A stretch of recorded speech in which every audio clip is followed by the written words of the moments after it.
நாட்டில் நல்லவங்க ஒருத்தர் 2 பேர் இருக்கிறதுனால தாங்க மழையே பெய்யுது அப்படின்னு சொல்றது உண்டு. நல்லார் ஒருவர் உளரேல் அவர் பொருட்டு எல்லாருக்கும் பெய்யும் மழை. சில சமயம் ரொம்ப பேர் திடீர்னு நல்லவங்களா ஆயிடுவாங்க போல இருக்கு. அதனால தான் விடாம பேய் மழையா கொட்டி தீர்த்துடுது. எல்லாரும் நல்லவங்களாயிட்டா உலகமே தாங்காது போல இருக்க. அப்பப்போ ஒருத்தர் 2 பேர் நல்லவங்களாகணும். அப்பதான் சீரா மழை பெய்யும். மாசத்துக்கு 3 பேர் நல்லவங்களானா மாதம் மும்மாரி பொழியும். இதெல்லாம் வேடிக்கை பேச்சு. இப்போ இதெல்லாம் ஒரு பக்கம் இருக்கட்டும். இப்போ விஷயத்துக்கு வருவோம். ஒரு கும்பல்ல நல்லவன் யாரு அப்படிங்கிறத எப்படி கண்டுபிடிக்கிறது? இதுக்கு ஒரு வேடிக்கை கதை உண்டு. என்னுடைய நண்பர் ஒருத்தருக்கு அவங்க பாட்டியம்மா சொன்ன கதையா அது. அது என்ன கதைன்னா, ஒரு ஊர்ல ஒரு சமயம் பலமான மழை பெய்ய ஆரம்பிச்சுட்டு தான். இடி மின்னல் ரொம்ப கடுமையா இருந்திருக்குது. ஆரம்பிச்ச மழை வர வர கடுமையா ஆகிட்டு இருக்குதே தவிர நிக்கிற பாடா தெரியல. ஊர் ஜனங்கள்லாம் பார்த்தாங்க. இதுக்கு மேலேயும் வீட்டுக்குள்ள இருந்தா ஆபத்துங்கிறத புரிஞ்சுக்கிட்டாங்க. ஏன்னா வீடெல்லாம் இடிஞ்சி விழுந்துருமோங்கிற பயம். உடனே எல்லாரும் புறப்பட்டு ஊருக்கு பொதுவா இருந்த ஒரு மண்டபத்துல போய் தங்கிக்கிட்டாங்க. மின்னல் கடுமையா இருந்தது. இடி எந்த நேரத்திலையும் விழலாம்ங்கிற நிலைமை. எப்போ விழலாம்னு பார்த்துக்கிட்டு இருக்குது. அந்த மண்டபத்தில் இருந்த ஜனங்கள் மனசுக்குள்ள ஒரு பயம். நம்ம கூட்டத்தில் யாராவது ஒரு கெட்டவன் பாவம் பண்ணவன் இருந்தா கூட இடி இந்த மண்டபத்தில் விழுந்துரும். அது எல்லாருக்கும் ஆபத்து அப்படின்னு நினைச்சாங்க. சரி, இதுக்கு என்ன பண்ணலாம் அப்படின்னு யோசனை பண்ணாங்க. அந்த கூட்டத்தில் ஒரு பெரியவர் இருந்தார். அவர் ஒரு யோசனை சொன்னார். இதை பாருங்க, அதுக்கு ஒரு வழி இருக்கு. அதோ எதிர்த்தாப்புல கொஞ்சம் தூரத்தில் ஒரு உயரமா மரம் ஒன்று இருக்கு பாருங்க. பொதுவாக இடி சுலபமா விழறது அது மாதிரி உயரமான மரத்துல தான். நம்ம கூட்டத்தில் இருக்கிறவங்க எல்லாரும் ஒவ்வொருத்தரா போய் அந்த மரத்தை தொட்டு விட்டு திரும்பி வந்துடணும். நம்மள பாவம் பண்ணவன் யாரோ அவன் அந்த மரத்தை தொடுற சமயத்தில் இடி விழுந்துரும். அவன் மட்டும் போயிடுவான். மண்டபத்தில் இருக்கிற நாமெல்லாம் பொழைச்சிக்கலாம் அப்படின்னு ஐடியா கொடுத்தாரு அந்த பெரியவர். இது நல்ல யோசனையா பட்டது. எல்லாரும் ஒத்துக்கிட்டாங்க. ஒவ்வொருத்தரா போய் அந்த மரத்தை தொட்டு விட்டு திரும்பி வந்தாங்க. இடி எதுவும் விழல. இன்னமும் பாவம் பண்ண ஆசாமி அதை போய் தொடலை போல இருக்கு அப்படின்னு நினைச்சுக்கிட்டாங்க. ஒவ்வொருத்தரா போறாங்க. எல்லாரும் போய் தொட்டு விட்டு வந்தாச்சு. இன்னும் ஒரே ஒரு ஆசாமி தான் பாக்கி. கடைசியா இருந்த அந்த ஆள் பயந்துட்டான். இது வரைக்கும் இடி விழலைன்னா இப்ப என்ன அர்த்தம்? இப்ப நாம தான் பாக்கி, நாம தான் தப்பு பண்ண ஆள் போல இருக்கு அப்படின்னு நினைச்சுட்டான். அதனால துணிச்சலா போய் தொடறதுக்கு பயந்தான். தயங்கிக்கிட்டே இருந்தான். இருந்தாலும் மற்றவங்கெல்லாம் சும்மா இருப்பாங்களா? கட்டாயப்படுத்தி கழுத்தை பிடிச்சி தள்ளாத குறையா அவனை தள்ளி விட்டாங்க. போய் தொட்டுட்டு வாடான்னு. அவன் நடுங்கிட்டே போய் அந்த மரத்தை தொட்டான். அதே வினாடி ஒரு பயங்கரமான மின்னல் இடி விழுந்துட்டுது. எங்க விழுந்தது தெரியுமா? அந்த ஆள் மேல இல்ல, மண்டபத்துல விழுந்தது. மண்டபத்துல இருந்தவங்க பூரா காலி. அந்த ஒரு ஆள் மட்டும் பொழைச்சிக்கிட்டான். இந்த ஒரு ஆளை காப்பாத்துறதுக்காக தான் இடி மண்டபத்துல விழாம இருந்திருக்குது. இதுதான் கதை. அதனால நல்லவங்க எப்படியும் தப்பிச்சுக்குவாங்க அப்படிங்கிறது ஒரு நீதி. ஒருத்தன் அப்படிதான் தெருவில் நடந்து போய்கிட்டு இருந்தான். ரொம்ப நல்லவன். எதிரில் ஒருத்தன் சைக்கிளில் வந்துகிட்டு இருந்தான். அதில் மோதி இவன் கீழே விழுந்துட்டான். சைக்கிள்காரன் உடனே இறங்கி இவனை தூக்கி விட்டான். இவன் எழுந்திரிச்சு அவனை முறைச்சி பார்த்தான். அப்படி பார்க்காதீங்க சார், நீங்கள் ரொம்ப புண்ணியம் பண்ணியிருக்கீங்க, அதுதான் இப்போ சைக்கிளில் மோதிக்கிட்டீங்க அப்படின்றான். என்ன அப்படி சொல்கிறேன் நான்? இவன் 10 நிமிஷத்துக்கு முன்னாடி நான் லாரி ஓட்டிட்டு வந்தேன், அப்போ நீங்கள் எதிரில் வந்திருந்தீங்கன்னா என்ன ஆயிருக்கும் அப்படின்னானா அவன்.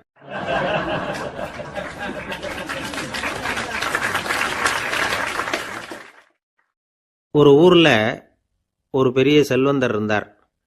பணத்துக்கு பஞ்சம் இல்லை.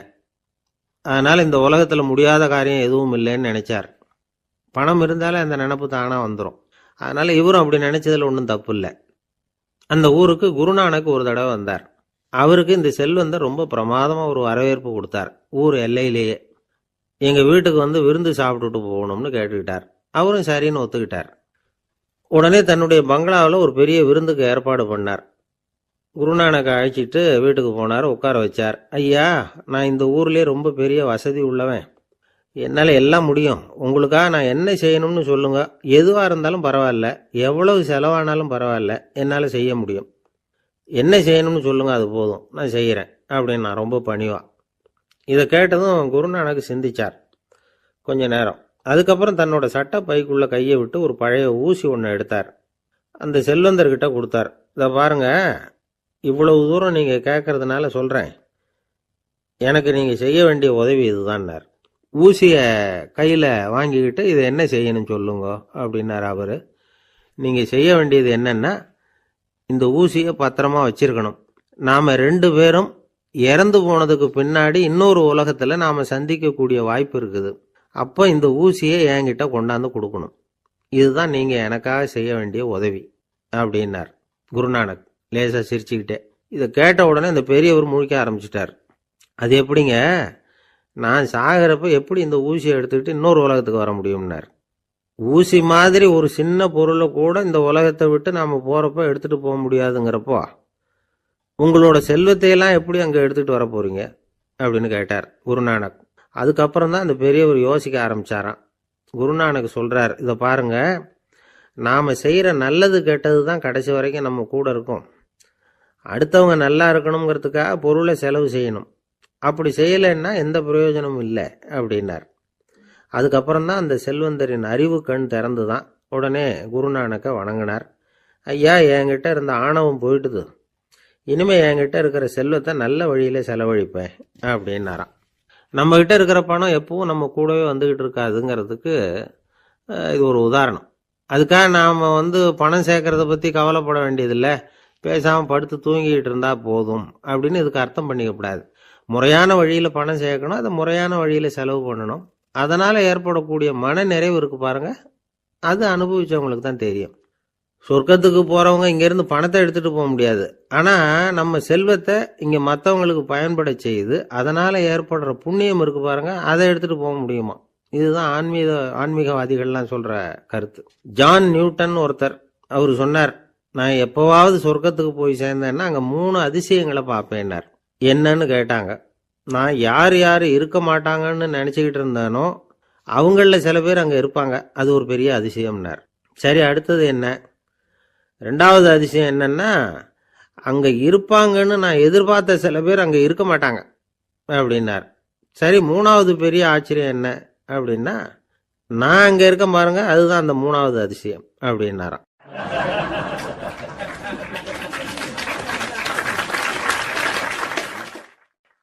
தானத்தில் சிறந்தது எது அப்படின்னு ஒரு கேள்வியை கேட்டு, தானத்தில் சிறந்தது நிதானம் அப்படின்னு அதுக்கு ஒரு பதிலும் சொல்கிறவங்க உண்டு.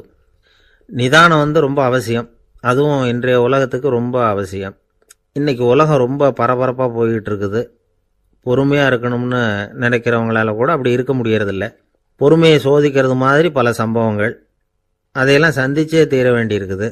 எங்கே போனாலும் க்யூவில் நிற்க வேண்டியிருக்குது, எங்கே போனாலும் காத்துக்கிட்டு இருக்க வேண்டியிருக்கு. ஆஃபீஸ்லேயோ வீட்லேயோ கூட நீங்கள் நிதானமாக பொறுமையாக நடந்துக்க தெரியலன்னா உங்களுக்கு சிடுமூஞ்சி, முசுடு இப்படிலாம் பேர் வச்சுருவாங்க. அது உங்களுக்கு தேவையா? சரி, வாழ்க்கையில் பொறுமைசாலின்னு பேர் வாங்கிறதுக்கு என்ன வழி? முதல் பாயிண்ட், நீங்கள் நினைக்கிறது, எதிர்பார்க்கறது, செய்யறது எல்லாமே 100% கரெக்டாக நடக்கணும்னு ஆசைப்படக்கூடாது. எதுவாக இருந்தாலும் அதில் ஓரளவுக்கு தவறு நடக்கலாம் அப்படிங்கிறத எதிர்பார்த்தே இருக்கணும். ஓரளவுக்கு அதை அனுமதிக்கணும். ஒரு நண்பரை 6 மணிக்கு ஒரு இடத்துக்கு வர சொல்லியிருக்கிறீங்க, 6 மணிக்கு அவர் வரலை, உடனே பொறுமை இழந்து நடந்துக்கக்கூடாது. ஒரு 10 நிமிஷம் டிலே ஆகலாம். ஒரு வர்ற வழியில் பஸ்ஸு கூட ஏதாவது டிராஃபிக்கில் மாட்டியிருக்கலாம். அதெல்லாம் எதிர்பார்த்தே கொஞ்சம் காத்திருக்கிறதுல ஒன்றும் தப்பு இல்லை. சில சமயம் டிலே ஆகிறது கூட நல்லதாக முடியும். ஒரு பஸ்ஸை தவற விட்டுட்டு, ஐயோ கொஞ்சம் ஒரு 2 நிமிஷம் முன்னாடி வந்திருந்தா பிடிச்சிருக்கலாமே அப்படின்னு தவிச்சிக்கிட்டு இருப்பாங்க சில பேர். அடுத்தபடியாக வர்ற பஸ்ஸு நேரடியாக நீங்கள் போக வேண்டிய இடத்துக்கே கொண்டு போய் விடுற பஸ்ஸாக கூட இருக்கலாம். அது உங்களுக்கு முன்னாடி தெரியாதுல்ல. சில நெருக்கடியான சூழ்நிலைகளை தமாஷா எடுத்துக்கிறதுக்கு பழகிக்கணும். சில இடங்களுக்கு போகிறப்ப காத்திருக்கிறதுக்கு நம்ம மனசை தயார்படுத்திக்கிட்டே போகணும். ஒரு ரயிலுக்கோ பஸ்ஸுக்கோ அல்லது விமானத்துக்கோ கப்பல் பிரயாணத்துக்கோ போகிறப்போ அங்கே போய் நீங்கள் மணிக்கணக்கில் கூட காத்துக்கிட்டு தான் இருக்கணும். புறப்படுற நேரம் கூட மாறலாம். நீங்கள் போய் சேர்ந்ததும் அது உடனே புறப்படணும்னு கட்டாயமாக என்ன? அது மாதிரி சமயத்தில் படிக்கிறதுக்குன்னு சில சுவாரஸ்யமான புத்தகங்களையும் கையில் எடுத்துக்கலாம். உங்களை சுற்றி எவ்வளவோ சுவாரஸ்யமான சம்பவங்கள் நடந்துக்கிட்டு இருக்குதுல்ல, அதையெல்லாம் வேடிக்கை பாருங்கள். எதுக்காக காத்துக்கிட்டு இருக்கிறோமோ அந்த காரியத்தில் உண்மையாகவே நமக்கு ஒரு அக்கறை இருந்தால் நமக்கு போர் அடிக்காது. சில கோயில்களில் பார்த்துருப்பீங்க, தரிசனத்துக்காக பக்தர்கள் நாள் கணக்கில் காத்துக்கிட்டு இருப்பாங்க. அவங்களெலாம் அழுத்துக்கிறது இல்லை. ஆண்டவனை தரிசிக்கணுங்கிற உண்மையான அக்கறை இருக்கிறதுனால அவங்களுக்கு போர் அடிக்கிறது இல்லை. ஆனால் சில சினிமா தியேட்டரில் கூட பார்க்கலாமே, சினிமா கியூ கூட அப்படி தான். சாயந்தரம் 6 மணி ஆட்டத்துக்கு காலம்பரம் 6 மணிக்கே போய் கூட காத்துக்கிட்டு இருப்பாங்க. அவங்களுக்கெல்லாம் போர் அடிக்காது, படம் பார்க்குற ஆர்வம். இன்னொரு முக்கியமான விஷயத்தை நாம் பழக்கப்படுத்திக்கணும். லிவ் ஃபார் தி மூமெண்ட் அப்படிங்கிறாங்க நிபுணர்கள். ரொம்ப பேர் எப்படின்னா, அடுத்தபடியாக நடக்க போகிற விஷயத்திலேயே கவனமாக இருப்பாங்க. அந்த நினைப்புலேயே இந்த நிமிஷத்தை பொறுமை இல்லாமல் கழிப்பாங்க. ஒருத்தர் இருக்கார், அவர் எப்படின்னா ஆஃபீஸ் முடியறதுக்குள்ளேயே சார் 5 மணிக்கெல்லாம் ரெடியாக இருங்க, நாம் அந்த ஹோட்டலில் போய் டிஃபன் சாப்பிட்ணும் அப்படின்னு 4 மணிலேருந்து சொல்லிகிட்டு இருப்பார். 4:55 பரபரப்பாக ஓடி வருவார். 2 பேரும் புறப்படுவோம், ஹோட்டலுக்கு போவோம், சாப்பிட்டுக்கிட்டு இருப்போம். அப்படி சாப்பிட்டுட்டு இருக்கிறப்ப சார் சாப்பிட்டு முடித்ததும் நேராக ஒரு ஜவுளி கடைக்கு போகிறோம் அப்படிம்பார். பரபரக்க சாப்பிட்டு முடிப்பார், புறப்படுவார். ஜவுளி கடையில் அவசரமாக சீக்கிரம் பில் போடுங்க சார், சினிமாவுக்கு நேரம் ஆகிடும்பார். சினிமா தியேட்டரில் உட்காந்து அடுத்தபடியாக எங்கே டின்னர் சாப்பிட்றதுன்னு யோசனை பண்ணிகிட்டு இருப்பார். ராத்திரி படுக்கையில் விழுந்ததுக்கு அப்புறமும் நாளைக்கு காலையில் எழுந்திரிச்சதும் அதை பண்ணணும் இதை பண்ணணும்னு திட்டம் போட்டுக்கிட்டே இருப்பார். அதாவது எப்பவும் அடுத்த நிமிஷம், அடுத்த நாள், அடுத்த வாரம், அடுத்த வருஷம், இதுதான் அவங்க சிந்தனை. இந்த நிமிஷம் என்ஜாய்மெண்ட்டை அவங்க இழந்துடுறாங்களாம். அதனால தான் வாழ்நாள் பூரா பொறுமையின்மை, அவஸ்தை, அல்லல். அதனால் நாம் எல்லாரும் வாழ்க்கையில் நிதானமாக இருக்கிறதுக்கு கற்றுக்கணுமா. அதுக்காக இந்த நிதானத்துக்கு வேறு விதமான அர்த்தம் பண்ணிக்கக்கூடாது. ஒருத்தர் அப்படித்தான் ஒரு தடவை அவருடைய குதிரை காணாமல் போயிட்டு தான். அதுக்காக அவர் கவலைப்படலை, நிம்மதியாக இருந்தார், சந்தோஷமாக இருந்தார். என்ன சார் இது, உங்கள் குதிரை திருட்டு போயிட்டுதுங்கிறீங்க, நீங்கள் கவலைப்படாமல் இருக்கிறீங்களே அப்படின்னு கேட்டாங்களாம். அதுக்கு அவர் சொல்லியிருக்கார், நல்ல வேலை சார், கட்டியிருந்த குதிரை காணாமல் போயிருக்குது. நான் அது மேலே உட்காந்துருக்கிற சமயம் அது காணாமல் போயிருந்ததுன்னா, திருட்டு போயிருந்ததுன்னா நானும் சேர்ந்துல காணாமல் போயிருப்பேன் அப்படின்னாராம். எவ்வளவு நிதானமான ஆள் பாருங்க.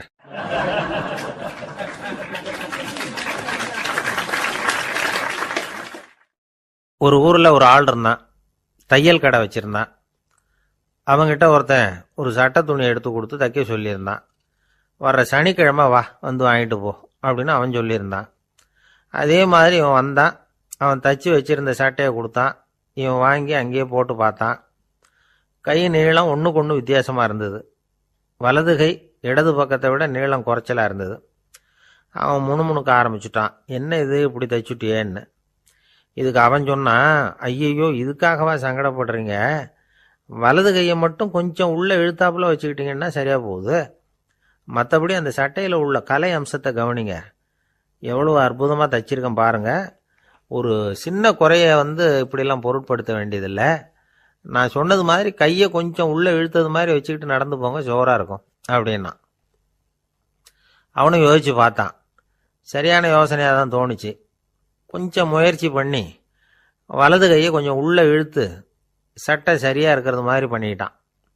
இப்போ மறுபடியும் ஒரு பிரச்சனை. வலது கையை உள்ளே இழுத்த மாதிரி அப்படியே வச்சுக்கிட்டதும் முதுகு பக்கம் கொஞ்சம் துணி தளர்த்தியாக தொங்குறது மாதிரி தெரிஞ்சுது. என்ன இது, முதுகு பக்கம் துணி குவிஞ்சுட்டுதே, தொங்குதே அப்படின்னா மறுபடியும், அடடா இதுக்காகவா கவலைப்படுறீங்க, உடம்ப அதுக்கு தகுந்த மாதிரி கொஞ்சம் வளைச்சிக்கிட்டா சரியாக போடுது. இதுக்காக அந்த அழகான தையலை பிரித்து அதில் உள்ள கலை அம்சத்தை கெடுக்கிறதுக்கு என் மனசு இடம் தரல. எவ்வளவுக்கு தளர்த்தியாக இருக்கோ அவ்வளவுக்கு கொஞ்சம் உடம்ப வளைச்சி அப்படி குனிஞ்சது மாதிரி போங்க போதும் அப்படின்னா. அதுவும் நல்ல யோசனையாக தான் பட்டுது இவனுக்கு. சரின்னு சொல்லிவிட்டு புறப்பட்டான். தெருவில் இறங்கினான். கையை கொஞ்சம் உள்ளே இழுத்தான், உடம்ப கொஞ்சம் முன்னால் வளைச்சான், சட்டைக்கு தகுந்த மாதிரி உடம்ப பண்ணிக்கிட்டான். மெதுவாக நடந்து போகிறான். இப்போ எதிரில் இன்னொருத்தன் வரான். இவனை பார்க்குறான். இவன் போட்டிருக்கிற சட்டையை பார்க்குறான். ஆஹா அற்புதம்ங்கிறான். சும்மா சொல்லக்கூடாது, ரொம்ப நல்லா இருக்குது, நிச்சயமாக இது இந்த ஊர் மேலே தெருவில் இருக்கிற ஒருத்தன் இருக்கானே அவன் தைச்சதாக தான் இருக்கணும் அப்படின்னா. இதை கேட்டதும் அவனுக்கு ஆச்சரியம். எப்படி அவ்வளவு கரெக்டாக கண்டுபிடிச்சிங்க அப்படின்னு கேட்டிருக்கான். இதுக்கு அந்த வழிபோக்கன்னு சொன்னானான், அவன் ரொம்ப கெட்டிக்காரன், உங்களை மாதிரி உடம்பும் கையும் வளைஞ்சு போன ஒரு ஆசாமிக்கு அவனை தவிர வேற யாராலேயும் இவ்வளவு பொருத்தமான ஒரு சட்டையை தைக்க முடியாது அப்படின்னானா. பாருங்க, அவனுக்காக இவன் அனுசரிக்க போய் இவனோட நிலைமை எப்படி ஆயிடுது பாருங்க. இதே மாதிரி தான் சில சடங்குகளும் சம்பிரதாயங்களும் நம்மளை கோமாளி ஆக்கி விட்டுரும். எதுவாக இருந்தாலும் அதில் அறிவுபூர்வமான அணுகுமுறை அவசியம். ஒரு நர்ஸ் அவசரமாக ஓடி டாக்டர்கிட்ட சொல்லிச்சான், டாக்டர் ஒரு தப்பு நடந்து போச்சு, 10ஆம் நம்பர் பெட்டில் இருக்கிற பேஷண்ட்டுக்கு காலில் ஆப்ரேஷன் பண்ணுறதுக்கு பதிலாக கையில் ஆப்ரேஷன் பண்ணி விட்டீங்க. கை ஆப்ரேஷன் பண்ணிக்க வேண்டிய ஆள் 7ஆம் நம்பர் பெட்டில் இருக்கார் அப்படின்னு தான். அதுக்கு இவர் பதட்டப்படாமல் சொன்னாராம், பரவாயில்ல இவரை தூக்கி 7ஆம் நம்பர் பெட்டில் போட்டுரு அப்படின்னாராம்.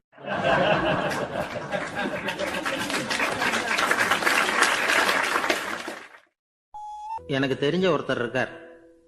அவரு ஒரு பெரிய காவல்துறை அதிகாரி, ரொம்ப கண்டிப்பானவர். அவரை கண்டாவே எல்லாரும் பயப்படுவாங்க. அப்படிப்பட்டவர் வீட்டுக்கு போனா அப்படியே அடியோட மாறிடுவார். அங்க போய் பாத்தீங்கன்னா குழந்தைகளோட குழந்தையா அவர் விளையாடிட்டு இருப்பார். அலுவலக சமயத்துல பாத்தீங்கன்னா குதிரை முதுகுல அவர் உட்கார்ந்துருப்பார். வீட்டுல பாத்தீங்கன்னா அவர் முதுகுல குழந்தை உட்காந்துருக்கும். அவரு குதிரை மாதிரி போயிட்டு இருப்பார். இது எப்படிங்க முடியுது உங்களால அப்படின்னு கேட்டாங்க. அது ஒண்ணுமில்ல, இங்க வீட்டுக்கு வந்த உடனே என்னோட மனசை தனியா எடுத்து வச்சிருவேன் அப்படின்னார். அது என்னங்க உங்க சட்டப்பையிலையா இருக்குது மனசு, அது தனியா எடுத்து வைக்கிறதுக்கு அப்படின்னு கேட்டாங்க. அப்படி இல்லைங்க, இது ஒரு பயிற்சி, மனப்பயிற்சி, அவ்வளவுதான் அப்படின்னார். இப்படி சமயம் பார்த்து மனசை தனியா வச்சுவிட தெரிஞ்சவங்க வாழ்க்கையில எப்பவும் உற்சாகமா இருப்பாங்க அப்படிங்கிறது பெரியவங்க கருத்து. ஒரு டாக்டர் ஆஸ்பத்திரியில் இருக்கிற வரைக்கும் டாக்டரா இருக்கலாம். அவர் மனைவிகிட்டையும் அவர் டாக்டரா இருக்க வேண்டிய அவசியம் இல்லை. ஒரு வக்கீல் கோர்ட்ல இருக்கிற வரைக்கும் வக்கீலா இருக்கலாம். வீட்டுக்கு வந்ததுக்கு அப்புறமும் வக்கீலா இருக்க வேண்டிய அவசியம் கிடையாது. வீட்டில் குழந்தைகள்கிட்ட விளையாடும் பொழுதும் அதுகள்கிட்ட ஃபீஸு கேட்டுக்கிட்டு இருக்கக்கூடாது. நாம எப்படி இருக்கணும்னு பெரியவங்க சொல்றாங்கன்னா, மனசோட சேரப்படாதான். அப்படி சேராம வாழ்க்கையை கவனிக்கணுமா. மனசை அப்படியே தனியா எடுத்து பக்கத்துல வச்சுடணும். அப்படின்னா அதை அப்படியே தூக்கி எறிஞ்சுடு அப்படின்னு அர்த்தம் இல்லை.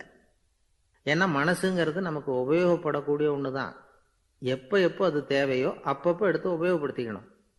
தேவைப்படுறப்போ எடுத்து கண்ணாடியை மாட்டிக்கிறோம்ல, படிக்கும் பொழுது கண்ணாடி தேவைப்படுது, எடுத்து மாட்டிக்கிறோம் இல்லையா, அது மாதிரி கணக்கு போடுறதுக்கு மனசு தேவை. கடைக்கு போய் ஒரு பொருள் வாங்குறோம், காசு கொடுக்குறோம், மீதி சில்லறை சரியா இருக்கா அப்படின்னு எண்ணி பார்த்து வாங்க வேண்டியிருக்கு. அந்த சமயத்தில் மனசை எடுத்து தனியாக வச்சுட்டேன் அப்படின்னு சொல்லிட்டு இருக்கக்கூடாது. பரீட்சைக்கு படிக்க வேண்டியிருக்குது, படித்ததையெல்லாம் அப்படியே நினைவில் வச்சுக்க வேண்டியிருக்கு. அந்த சமயத்தில் மனசை தூக்கி எறிஞ்சுட்டேன் சார் அப்படின்னு சொல்லிட்டு இருக்கக்கூடாது. அப்படி சொன்னால் பரீட்சை நம்மளை தூக்கி எறிஞ்சிடும். அதனால தேவைப்படுறப்போ மனசை உபயோகப்படுத்தணும், தேவையில்லாதப்போ அதை தனியாக ஓய்வு எடுத்துக்க விட்டுடணும். இப்படி நாம் பழக்கப்படுத்திக்கிட்டா வாழ்க்கைங்கிறது நமக்கு புதுசாக தெரியுமா. மனசுக்கும் ஒரு சக்தி கிடைக்கும். எந்திரங்களுக்கு ஓய்வு கொடுக்குற மாதிரி மனசுக்கும் ஓய்வு கொடுக்கணும், இல்லைன்னா அது களைச்சி போயிடும். குழந்தைகள் மனசை சுமந்துக்கிட்டு இருக்கிறது இல்லை. இது முதியவர்கள் குழந்தைகள்கிட்ட இருந்து கற்றுக்க வேண்டிய ஒரு பாடம். ஆனாலும் இந்த கால குழந்தைகள்கிட்ட ரொம்ப எச்சரிக்கையாக இருக்க வேண்டியிருக்கு. ஒரு தாத்தாவும் பேரனும் விளையாடிக்கிட்டு இருக்கிறாங்க. தாத்தா, எனக்கு சைக்கிள் ஓட்ட கற்றுக் கொடு அப்படிங்கிறான் பேரன். சைக்கிள் உயரம் கூட இல்லை, அதுக்குள்ளே சைக்கிள் ஓட்டணுமா அப்படின்னார் தாத்தா. ஏன் தாத்தா, ரயில் ஓட்டுறாரே, அவர் என்ன ரயில் நீளமா இருக்கார் அப்படின்னு கேட்டானா அந்த பையன். ஒரு ஊர்ல ஒரு சித்தர் இருந்தார், சூஃபி சித்தர். அவர் ஞானம் பெற்ற ஒரு சித்தர். ஒரு நாள் அந்த நாட்டு மன்னன் அவரை பார்க்கறதுக்காக வந்தான். என்ன வேணும் உனக்குன்னு கேட்டார்.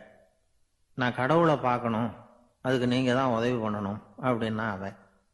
சித்தர் கொஞ்சம் யோசனை பண்ணார். சரி, போயிட்டு நாளைக்கு வாடினார். அதே மாதிரி மன்னன் போயிட்டு அடுத்த நாள் வந்தான். இங்க நீ என்னோட ஒரு வாரம் தங்கியிருக்க வேண்டியிருக்கும்னார். சரின்னா ஒரு பிச்சை பாத்திரத்தை தூக்கி கையில கொடுத்தார். அவனுக்கு ஒன்றும் புரியல, இருந்தாலும் வாங்கிட்டான். வாங்கிட்டு இதை என்ன செய்யணும் அப்படின்னு கேட்டான். இதை ஒன்றும் செய்ய வேணாம், இதை எடுத்துக்கிட்டு பக்கத்தில் உள்ள கிராமங்களுக்கு போ, வீடு வீடா பிச்சை எடுத்துக்கிட்டு வா. அப்படி வந்த பிறகுதான் உனக்கு சாப்பாடும் ஓய்வும் கிடைக்கும். ஒரு வாரம் இப்படி செய், அதுக்கப்புறம் 8வது நாள் நாம கடவுளை பத்தி யோசிக்கலாம் அப்படின்னார். இப்படி ஒரு சொன்னதை கேட்டதும் அந்த அரசனுக்கு அதிர்ச்சி ஆயிட்டுது. ஒரு மாதிரி ஆயிட்டான். தன்னுடைய சொந்த நாட்டில் சொந்த குடிமக்கள் கிட்ட போய் பிச்சை எடுக்கிறதா அப்படின்னு யோசனை பண்ணி பார்த்தான். அதுக்கப்புறம் மெதுவா அவன் அந்த சித்தரை பார்த்தான். ஐயா, சொந்த நாட்டிலேயே பிச்சை எடுக்கிறதுன்னா எனக்கு ஒரு மாதிரியா இருக்கு, வெக்கமா இருக்கு. நான் வேணும்னா வெளி தேசத்துல எங்கேயாவது போய் பிச்சை எடுக்கவா அப்படின்னு கேட்டான். இதுக்கு அந்த சித்தர் ஒரு சம்மதிக்கலை. இதை பாரு, உன்னால பிச்சை எடுக்க முடியலன்னா பேசாம திரும்பி அரண்மனைக்கே போயிடு, அதுக்கப்புறம் கடவுளை பத்தி எல்லாம் பேசுறதுக்கு என்னை தேடிட்டு வரக்கூடாது அப்படின்னு விட்டார். மன்னன் தயங்கினான், இருந்தாலும் மனசை சரி பண்ணிட்டு சம்மதிச்சான். சரிங்க, ஒரு வாரம் இங்க தங்குறேன், நீங்க சொல்றது மாதிரி பக்கத்து கிராமங்களுக்கு போறேன், வீடு வீடா பிச்சை எடுக்கிறேன், வர்றேன் அப்படின்னா. ஒரு வாரம் தெரு தெருவா பிச்சை பாத்திரத்தோட அலைஞ்சான். சொந்த ஊர்ல சொந்த குடிமக்கள் கிட்ட பிச்சை எடுத்தான். 7 நாள் முடிஞ்சது. 8வது நாள் அந்த சித்தர் மன்னனை கூப்பிட்டார். இப்படி வாழ்னார். வந்தான். இனிமே நீ கடவுளை பத்தி என்கிட்ட கேட்கலாம்னார். இனிமே கேட்கறதுக்கு ஒண்ணுமே இல்லை சுவாமின்னா இவன். ஒரு வார காலம் பிச்சை எடுத்த பிறகுதான் கடவுளை காண முடியும் அப்படின்னு நான் கனவு கூட காணவில்லைன்னா. அப்படின்னா நீ பிச்சை எடுத்த காலத்துல அப்படி என்னதான் நடந்தது அப்படின்னு கேட்டார் அவரு. சுவாமி, ஒரு வார காலம் பிச்சை எடுத்ததுல என்னுடைய ஆணவம் அழிஞ்சுட்டுது. அது இப்போ இருக்கிற இடமே தெரியல. இப்போ அதை காணவே காணோம். பிச்சைக்காரனா இருந்தப்போ பெற்றதை மன்னனாக இருக்கும்போது பெற முடியாதுங்கிறத புரிஞ்சுக்கிட்டேன் அப்படின்னா மன்னன்.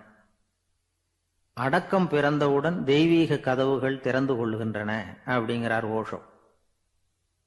நம்மால் ஒருத்தன் ஆணவம் அழியணுங்கிறதுக்காக ஒரு திருவோட்டை எடுத்துக்கிட்டு தெரு தெருவா பிச்சை எடுக்க ஆரம்பிச்சான். என்ன, தெய்வீக கதவுகள் திறந்துதா அப்படின்னு கேட்டார் ஒருத்தர். தெய்வீக கதவு திறக்கிறதுக்கு முன்னாடியே எங்க வீட்டு கதவு சாத்திக்கிட்டுதுன்னா. என்னடா சொல்றேன்னார். இனிமே வீட்டுக்குள்ளேயே வர வேணாம், இதையே தொழிலா வச்சுக்கோ அப்படின்னு எங்க வீட்டுல சொல்லிவிட்டாங்க சார் அப்படின்னா. ஒரு ஊர்ல ஒருத்தர் இருந்தார். ரொம்ப நல்லவர். யாருக்காவது ஏதாவது கொடுத்துக்கிட்டே இருப்பார். கொடையாளி. தினமும் யாராவது ஒருத்தருக்கு ஏதாவது கொடுக்கலன்னா அவருக்கு தூக்கம் வராது. அப்படி ஒரு பழக்கம். அது மட்டும் இல்லை, அவர் கொடுக்கறது அடுத்தவங்களுக்கு தெரியாது. அவ்வளவு ரகசியமா அதை கொடுப்பார். வலது கை கொடுக்கறது இடது கைக்கு தெரியக்கூடாதுன்னு சொல்லுவாங்கல்ல, அது மாதிரி அவர். ஒரு நாள் ராத்திரி அவர் ஏற்கனவே தயாரா கட்டி வச்சிருந்த பணம் முடிச்ச கையில் எடுத்துக்கிட்டு வீட்டை விட்டு வெளியில வந்தார். தெருவில் இறங்கி நடந்தார். இன்னைக்கு யாருக்கு தர்மம் செய்யறது அப்படின்னு யோசனை பண்ணிட்டு இருட்டில் நடந்து வந்துகிட்டு இருக்கிறார். யாரோ ஒருத்தர் எதிரில் வர்றது மாதிரி தெரிஞ்சுது. உடனே அவர் கிட்ட போனார். தன்கிட்ட இருந்த பணம் முடிச்ச அவசரமா அவர் கையில திணிச்சுட்டு திரும்பி வந்துட்டார். அப்பாடா, ஒரு வழியா யாருக்கும் தெரியாம இன்னைக்கு தர்மம் பண்ணியாச்சு அப்படிங்கிற மகிழ்ச்சி, மன நிறைவு அவர் முகத்துல. நிம்மதியா தூங்கினார். அப்புறம் எழுந்திரிச்சார். மறுநாள் காலையில ஊரு பூரா ஒரே பேச்சு. என்ன பேச்சுன்னா, நேற்று ராத்திரி ஒரு திருடன் கையில யாரோ பணத்தை கொடுத்துட்டு போயிருக்கிறாங்க அப்படின்னு எல்லாரும் பேசிக்கிட்டு இருக்கிறாங்க. இதை கேள்விப்பட்டதும் அந்த பெரியவருக்கு ரொம்ப வருத்தமா போச்சு. அடடா, போயும் ஒரு திருடனுக்காக உதவி பண்ணியிருக்கிறோம், பிரயோஜனம் இல்லாமல் போயிட்டுதே அப்படின்னு நினைச்சார். சரி, இன்னைக்கும் யாருக்காவது உதவி பண்ணணும் அப்படின்னு முடிவு பண்ணினார். ராத்திரி நேரம் வந்தது. இவர் வழக்கம் போல தெருவில் இறங்கி நடந்தார். கையில் பணம் முடிச்சு. எதிரில் ஒரு பெண் உருவம் மங்கலா தெரிஞ்சது. இவர் உடனே அந்த பெண்கிட்ட பணத்தை கொடுத்துட்டு திருப்தியா திரும்பி வந்துட்டார். மறுநாள் காலையில ஊரு பூரா என்ன பேசிக்கிட்டாங்க தெரியுமா? நேற்று ராத்திரி நெறி தவறி நடக்கிற ஒரு பெண்ணின் கையில யாரோ வச்சுட்டு போயிருக்கிறாங்க அப்படின்னு எல்லாரும் பேசிக்கிறாங்க. அடடா, இன்னைக்கும் தவறுதலா நடந்து போச்சு அப்படின்னு ஒரு வருத்தப்பட்டார். இருக்கட்டும், இன்னைக்கும் ஏதாவது தர்மம் பண்ணுவோம் அப்படின்னு நினைச்சுக்கிட்டாரு. 3வது நாள் ராத்திரியும் புறப்பட்டார். இப்பவும் எதிரில் ஒருத்தர் வந்தார். இவர் பணத்தை கொடுத்தார், திரும்பி வந்துட்டார். மறுநாள் மக்கள் என்ன பேசிக்கிட்டாங்கன்னா, நேற்று ராத்திரி ஒரு செல்வந்தர் கையில் யாரோ பணத்தை கொடுத்துட்டு போயிருக்கிறாங்க அப்படின்னு பேசிக்கிட்டாங்களாம். அவருக்கு ரொம்ப வருத்தமாக போயிட்டுது. என்ன இது, தினம் இப்படி ஆகிக்கிட்டு இருக்குதே அப்படின்னு நினச்சிக்கிட்டே படுத்து தூங்கினார். அன்னைக்கு ராத்திரி ஒரு கனவு. அந்த கனவுல இறைவன் வந்து சொன்னாராம், இதோ பாருப்பா, நீ கொடுத்த தர்மம் வீணா போயிடல. உன்கிட்ட பணம் வாங்கின அந்த திருடன் திருந்திட்டான், அந்த பொண்ணும் திருந்திட்டா, அந்த செல்வந்தனும் கொடையாளி ஆயிட்டான், எல்லாருக்கும் உதவி பண்ண ஆரம்பிச்சுட்டான் அப்படின்னு சொன்னாராம். இந்த கதையை சொன்னவர் யாருன்னா நபிகள் நாயகம். இதுல உள்ள கருத்து என்னன்னா, நல்ல மனசோட தர்மம் பண்ணுனா அது வீணா போறதில்லை. இன்னொரு கருத்து, தர்மம் வந்து தன்னை மட்டுமல்ல அடுத்தவங்களையும் தீமையிலிருந்து காப்பாற்றும். இதுதான் நாம புரிஞ்சுக்க வேண்டியது. இந்த காலத்திலையும் இது மாதிரி சில சம்பவங்கள் நடக்கிறது உண்டு. ஒரு பெரியவர் இருட்டில் நடந்து வந்துகிட்டு இருந்தாரு. எதிரில் வந்த ஒருத்தன் வலு கட்டாயமா இவர் கையை பிடிச்சி ஒரு பண முடிப்பை கொடுத்து வச்சுக்க சொல்லிவிட்டு விலகி போயிட்டான். பெரியவருக்கு ஆச்சரியம். இந்த காலத்திலையும் இப்படி வலது கை கொடுக்கறது இடது கைக்கு தெரியக்கூடாதுன்னு நினைக்கிற கொடையாளிகள் உண்டு போல இருக்கு அப்படின்னு யோசனை பண்ணிக்கிட்டே நடந்தார். கொஞ்சம் தூரம் போயிருப்பாரு. அதுக்குள்ள அதே ஆள் திரும்பி வந்தான். கொடுத்த பண முடிப்பை திருப்பி கொடுங்க அப்படின்னு கேட்டு வாங்கிட்டான். இவருக்கு ஒன்றும் புரியல. ஏன் இப்படி பண்றேன்னார். அது ஒன்றும் இல்லைங்க, கொஞ்ச நேரம் இதை உங்ககிட்ட கொடுத்து வச்சிருந்தேன், அவ்வளவுதான் அப்படின்னா. ஏன்னு கேட்டார். என்னை பின்னாடி போலீஸ் தேடிக்கிட்டு வந்துகிட்டு இருக்குது, அதுதான் அப்படி பண்ணேன். இப்போ போயிட்டு இனிமே ஒன்றும் பயமில்லை அப்படின்னு சொல்லிவிட்டு அவன் பாட்டுக்கு நடந்து போறான். ஜெருசலேம் அங்க உள்ள ஒரு தேவாலயம். அதில் உள்ள பலிபீடத்தின் முன்னாடி ஒரு பெட்டி உண்டு. அது காணிக்கை பெட்டி. ஆலயத்துக்கு வர்றவங்க பிரார்த்தனை பண்ணிவிட்டு திரும்பி போகிற சமயத்தில் அந்த பெட்டியில் காணிக்கை போடுவாங்க. அவங்களால எவ்வளவு முடியுமோ அவ்வளவு போடுறது வழக்கம். அவங்கவுங்க வசதிக்கு தகுந்த மாதிரி போடுவாங்க. வசதி உள்ளவங்களாக இருந்தாலும் சரி, வசதியே இல்லாத வறியவர்களாக இருந்தாலும் சரி, ஆலய காணிக்கை பெட்டியில் காசு போடுறது அவங்களுக்கு ரொம்ப பெருமையான ஒரு செயல். ஒரு சமயம் இயேசு தம்முடைய சீடர்களோடு அந்த ஆலயத்துக்கு வரார். அங்கே உட்காந்து ரொம்ப நேரம் வழிபாடு பண்ணிட்டு இருக்கிறார். சீடர்களும் அந்த ஜபத்தில் கலந்துக்கிட்டாங்க. வழிபாடு முடிஞ்சுது. இயேசு உட்காந்துருக்கிறார். காணிக்கை பெட்டியில் காசு போடுறவங்கள கவனிக்கிறார். சீடர்களும் அதையே கவனிச்சுக்கிட்டு இருக்கிறாங்க. ரொம்ப பேர் வரிசையாக வந்தாங்க. அவங்களால முடிஞ்ச அளவுக்கு காசு போட்டுட்டு அவங்க பாட்டுக்கு போய்கிட்டு இருக்கிறாங்க. வசதியானவங்க நிறைய பேர் வந்தாங்க. அதுக்கு மத்தியில் வயசான ஒரு அம்மா, அவங்களும் வந்து காசு போட்டுட்டு போகிறாங்க. இப்போ இயேசு தன்னுடைய சீடர்கள் பக்கம் திரும்பினார். ஒரு கேள்வி கேட்டார். இப்போ இந்த காணிக்கை பெட்டியில் நிறைய பேர் வந்து காசு போட்டுட்டு போகிறத நீங்கள் கவனிச்சிங்க. இன்னைக்கு இந்த காணிக்கை பெட்டியில் ரொம்பவும் அதிகமாக காசு போட்டது யார் அப்படின்னு கேட்டார். முதல்ல வந்தார ஒரு பெரிய மனுஷன், அவர் தான் அதிகமாக போட்டார் அப்படின்னார் ஒருத்தர். மூணாவதாக வந்தவர் தான் அதிகமாக போட்டார், நான் கவனித்தேன் அப்படின்னாரு இன்னொருத்தர். இப்படி ஆளுக்கு ஒரு விதமாக சொல்கிறாங்க. கடைசியாக இயேசு சொன்னாராம், இன்றைக்கு அந்த பெட்டியில் அதிகமாக காசு போட்டவங்க அந்த வயசான அம்மா தான் அப்படின்னாராம். சீடர்களுக்கு ஒன்றும் புரியல. அந்த அம்மா ரொம்பவும் ஏழையாச்சே, அவங்க எப்படி அதிகமாக காணிக்கை செலுத்த முடியும் அப்படிங்கிறது அவங்க சந்தேகம். இயேசு விளக்குனார். நிறைய பேர் வந்தாங்க, நிறையவே காசுகள் போட்டாங்க, அது உண்மைதான். ஆனாலும் அந்த அம்மா என்ன பண்ணாங்க கவனிச்சிங்களா?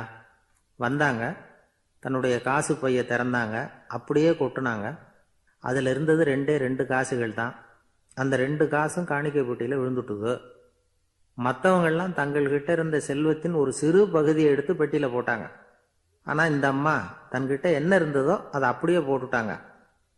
தன்னுடைய பிழைப்புக்காக வச்சிருந்த அவ்வளவையும் இழக்கிறதுக்கு தயாராயிட்டாங்க. அவ்வளவு தாராள மனசு அவங்களுக்கு. அதனால் அவங்க செலுத்தின காணிக்கை தான் அளவில் அதிகம் அப்படின்னார். விலை மதிப்பில்லாத முத்து புதையல் ஒருத்தனுக்கு கிடைக்க போகுதுன்னு வச்சுக்கோங்க. அதன் மதிப்பை உணர்ந்தவன் என்ன பண்ணுவான்? அதை அடையிறதுக்காக தன்கிட்ட இருக்கிற எதையும் கொடுக்கறதுக்கு தயாராக இருப்பான் இல்லையா? அது மாதிரி தான் இதுவும் அப்படின்னார். உலக மதிப்பீடுகளை துரும்பா தூசியாக மதித்து அதையெல்லாம் உதறி விடுகிறவன் இறையருள் அப்படிங்கிற இணையில்லாத செல்வத்தை பெறுகிறான் அப்படிங்கிறது இதில் உள்ள கருத்து. இறைவனுக்காக இழப்பதுன்னா துன்பப்படுகிறவர்களுக்காக, ஏழைகளுக்காக, ஏதுமற்றவர்களுக்காக இழப்பது அப்படின்னு அர்த்தம். உங்கள் அயலானுக்கு நீங்கள் என்ன உதவி செய்தாலும் அதை எனக்கே செய்கிறீர்கள் அப்படின்னு இயேசு சொல்லியிருக்கிறார். அடுத்தவங்களுக்கு உதவணுங்கிற குணம் இன்னைக்கு ரொம்ப குறைஞ்சி போச்சு. ஒருத்தன் வாழைப்பழத்தோல் வழுக்கி கீழே விழுந்துட்டான். பக்கத்தில் இருந்த நண்பன் உடனே இவனை தூக்கிக்கிட்டு போய் ஆஸ்பத்திரியில் சேர்த்துட்டான். அதுக்கப்புறம் சொன்னான், நீ அந்த வாழைப்பழத்தோலில் காலை வைக்க போகிறத முன்னாடியே நான் கவனிச்சுட்டேன் அப்படின்னானா. அப்படின்னா அப்போவே நீ எனக்கு உதவி செஞ்சுருக்கலாமே அப்படின்னானா அவன். நான் டாக்டருக்கு உதவலாம்னு நினச்சிட்டேன் அப்படின்னா இவன். ஒரு ஊரில் ஒரு மன்னர் இருந்தார். ஒரு நாள் அவருடைய அரசவைக்கு ஒரு ஓவியன் வந்தான். அவன் சீனா தேசத்திலிருந்து வந்தவன், தாவோ சிந்தனையாளன். அவன் அங்கே வந்து மன்னர் முன்னாடி நிற்கிறான். யாரும் செய்ய முடியாத ஒரு காரியத்தை என்னால் செய்ய முடியும்னா. இவன் இப்படி சொன்னதை கேட்டதும் ஏற்கனவே அங்கே இருந்த அரசவை ஓவியன் ஒருத்தனுக்கு கோபம் வந்துட்டுது. இதோ பாரு, இப்படிலாம் பேசக்கூடாது, நான் வேணும்னா உன்னுடைய சவாலை ஏற்றுக்கிறேன் அப்படின்னா. நாம் 2 பேரும் ஓவியம் தீட்டுவோம், அதை பார்த்துட்டு நம்ம 2 பேரில் யார் சிறந்த ஓவியன் அப்படிங்கிறத மன்னரே தீர்மானம் செய்யட்டும், என்ன சொல்கிற அப்படின்னு கேட்டான் அவன். அவனும் சரின்னு ஒத்துக்கிட்டான். போட்டி ஆரம்பமாச்சு. அரசர் அவங்களுக்கு 2 சுவர்களை ஒதுக்கி கொடுத்தார். 6 மாத காலம் அவகாசம் கொடுத்தார். 2 ஓவியர்களும் அவங்கவுங்க வேலையை ஆரம்பிச்சாங்க. இரவு பகலாக வேலை செய்ய ஆரம்பிச்சுட்டாங்க. 6 மாதம் முடிஞ்சது. அரசர் வந்து பார்த்தார். முதல்ல தன்னுடைய அரசவை ஓவியர் தீட்டி இருந்த ஓவியத்தை பார்த்தார். ரொம்ப பிரமாதமாக இருந்தது, பாராட்டினார்.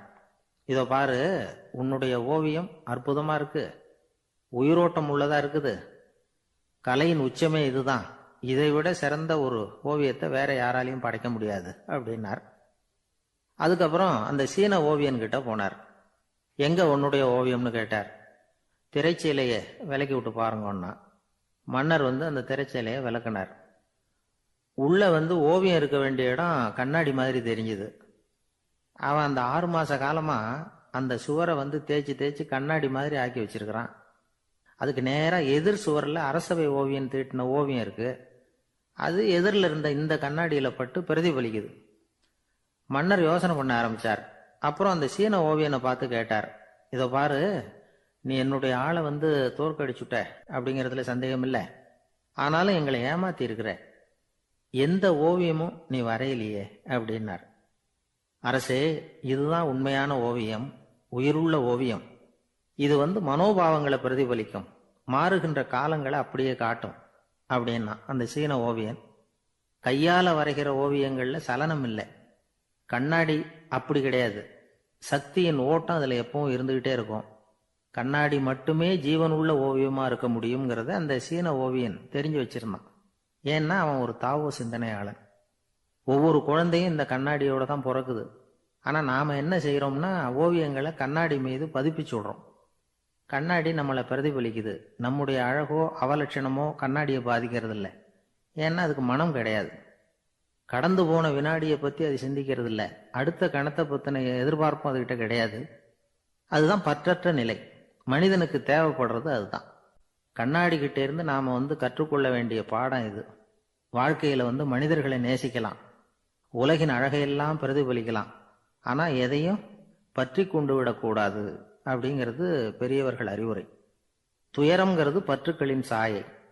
கண்ணாடி முன்னாடி நிக்கிறப்போவெல்லாம் நமக்கு இந்த ஞாபகம் வரணுமா.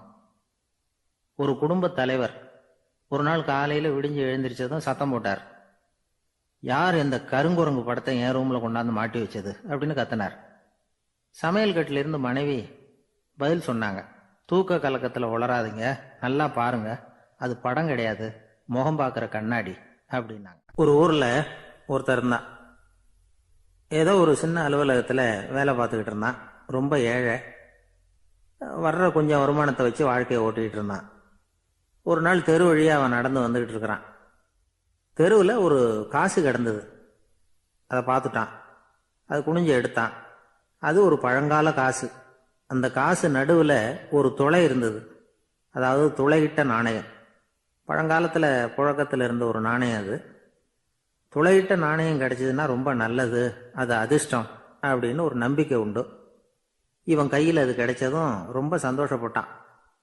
இனிமே என்னுடைய கஷ்டம்லாம் தீரப்போகுது, அதிர்ஷ்டம் என்னை தேடி வரும், நான் பணக்காரன் ஆயிடுவேன் அப்படின்னு சொல்லிட்டு அந்த காசை தன்னுடைய கோட்டு பையில் பத்திரமா போட்டு வச்சுக்கிட்டான். அடிக்கடி அதை தொட்டு பார்த்துக்கிறது உண்டு, வெளியில் எடுக்க மாட்டான். இப்படியே கொஞ்ச காலம் ஆச்சு. அதுக்கப்புறம் என்னாச்சு தெரியுமா? நிஜமாவே அதிர்ஷ்டம் அவனை தேடி வர ஆரம்பிச்சுட்டுது. செல்வம் குவிஞ்சுது. பணம், பதவி, புகழ் எல்லாம் சேர்ந்தது. சமூகத்தில் அவன் ஒரு பெரிய மனுஷன் ஆயிட்டான். எல்லாரும் அவனை பாராட்டினாங்க. அவன் எதை தொட்டாலும் வெற்றி, எல்லாம் அந்த காசோட மகிமை அப்படின்னு அவன் மனசுக்குள்ள நினைச்சுக்கிட்டான். தினமும் காலையில் அந்த கோட்டை போட்டுக்கிட்டு தான் வெளியில் கிளம்புவான். புறப்படுறதுக்கு முன்னாடி கோட்டு பாக்கெட்டை தொட்டு பார்த்துக்குவான், உள்ள காசு இருக்கா அப்படிங்கிறத உறுதிப்படுத்திக்குவான். அதுக்கப்புறம் தான் வெளியில் கிளம்புவான். இப்படியே பல வருஷம் ஓடி போச்சு. ஒரு நாள் அவனுக்கு அந்த ஆசை வந்துட்டுது. அதாவது அந்த துளையிட்ட நாணயத்தை எடுத்து கண்ணால் பார்க்கணும் அப்படின்னு. காலையில் சாப்பிட்டுக்கிட்டு இருந்தான். அப்போ தன்னுடைய மனைவி கிட்ட சொன்னான், ரொம்ப நாளைக்கு அப்புறம் என்னுடைய அந்த நாணயத்தை இன்னைக்கு வெளியில் எடுத்து பார்க்க போறேன்னா. என்னத்துக்கு அது, இப்போ அதை பார்க்க வேணாமே அப்படின்னு மெதுவாக இழுத்தாங்க அந்த அம்மா. இல்லை இல்லை, நான் பார்த்தே தீரணும் அப்படின்னு அவன் தன்னுடைய சட்டை பைக்குள்ள கையை விட்டான். உள்ள இருந்த நாணயத்தை வெளியில் எடுத்தான். பார்த்தா அவனுக்கு ஆச்சரியமா போச்சு. அந்த நாணயத்தில் தொலையே இல்லை. என்ன ஆச்சு அப்படின்னு சொல்லி அவன் ரொம்ப குழம்பி போயிட்டான். இப்போ அந்த அம்மா சொன்னாங்க, நான் தான் ஒரு நாள் உங்கள் கோட்டு ரொம்பவும் தூசியாக இருக்கேன்னு சொல்லி அதை ஜன்னலுக்கு வெளியில் உதறினேன். உள்ளே இருந்த அந்த காசு அப்போ எனக்கு தெரியாது, ஞாபகத்தில் இல்லை. அது தெருவில் விழுந்துட்டது போல இருக்கு. அதுக்கப்புறம் எவ்வளவோ தேடி பார்த்தேன், கிடைக்கல. அதுக்குள்ளே அதை யாரோ எடுத்துகிட்டு போயிட்டாங்க போல இருக்கு. அது இல்லைங்கிறது உங்களுக்கு தெரிஞ்சால் வருத்தமாக இருக்குமேங்கிறதுக்காக நான் தான் வேற ஒரு நாணயத்தை எடுத்து சட்டை பைக்குள்ளே வச்சுட்டேன் அப்படின்னு விவரத்தை சொன்னாங்க அந்த அம்மா. இது எப்போ நடந்ததுன்னு கேட்டான். உங்களுக்கு அந்த காசு கிடைச்சதே அன்னைக்கு மறுநாளே இது நடந்து போச்சு அப்படின்னாங்களாம். இதை கொஞ்சம் யோசனை பண்ணி பாருங்க. அவனுக்கு அதிர்ஷ்டத்தை கொடுத்தது அந்த நாணயம் இல்லை, அவனுடைய நம்பிக்கை, அதாவது தன்னம்பிக்கை. அதுதான் வேலை செஞ்சிருக்கு. இதிலிருந்து நாம் தெரிஞ்சுக்க வேண்டியது என்னன்னா, வாழ்க்கையில் முன்னேற நினைக்கிறவங்களுக்கு தன்னம்பிக்கை ரொம்ப முக்கியம். அது இல்லைன்னா முன்னேற முடியாது. ஒருத்தன் சொன்னானா, நான் எப்பவுமே என்னதான் சார் நம்புவேன், மற்றவங்கள நம்ப மாட்டேன். நேற்றுக்கு பாருங்க, திடீர்னு 10 பேர் என்னை அடிக்க வந்துட்டாங்க, நான் ஒருத்தனாவே அதை சமாளித்தேன் அப்படின்றான் ரொம்ப பெருமையா. அது எப்படின்னு கேட்டாங்களாம். ஒரே ஓட்டமாக அங்கேருந்து ஓடி வந்துட்டேன் அப்படின்னு நானா. ஒரு நாள் ஒரு நண்பரை சந்தித்தேன். உங்கள் வீடு எதுன்னு உங்களுக்கு தெரியுமா சார்ன்னு. அவர் என்னை ஒரு மாதிரியாக பார்த்தார். அப்புறம் சொன்னார், தெரியும் அப்படின்னாரு. சரி, உங்கள் தொலைபேசி எண் உங்களுக்கு தெரியுமான்னு. அதுவும் தெரியும்னார். உங்கள் மனைவி மக்கள் யார் யாருன்னு உங்களுக்கு தெரியுமான்னு கேட்டேன். என்ன ஒரு மாதிரியாக பார்த்தார். அப்புறம் சொன்னார், அதுவும் தெரியும் சார் அப்படின்னார். சரி, நீங்கள் யாருன்னு உங்களுக்கு தெரியுமான்னு கேட்டேன். இப்போ தான் அவர் முழிக்க ஆரம்பித்தார். அவர் மட்டும் அப்படி இல்லை, நாம் எல்லாருமே அப்படி தான். எதிரில் நிற்கிறது யாருங்கிறது தெரியும், நாம் யாருன்னு நமக்கு தெரியாது. உண்மையிலேயே நாம் யார்? இந்த கேள்விக்கான பதிலை தான் வாழ்க்கை பூரா நாம் தேடிட்டு இருக்கிறோம். புத்தர் என்ன சொல்றாரு தெரியுமா?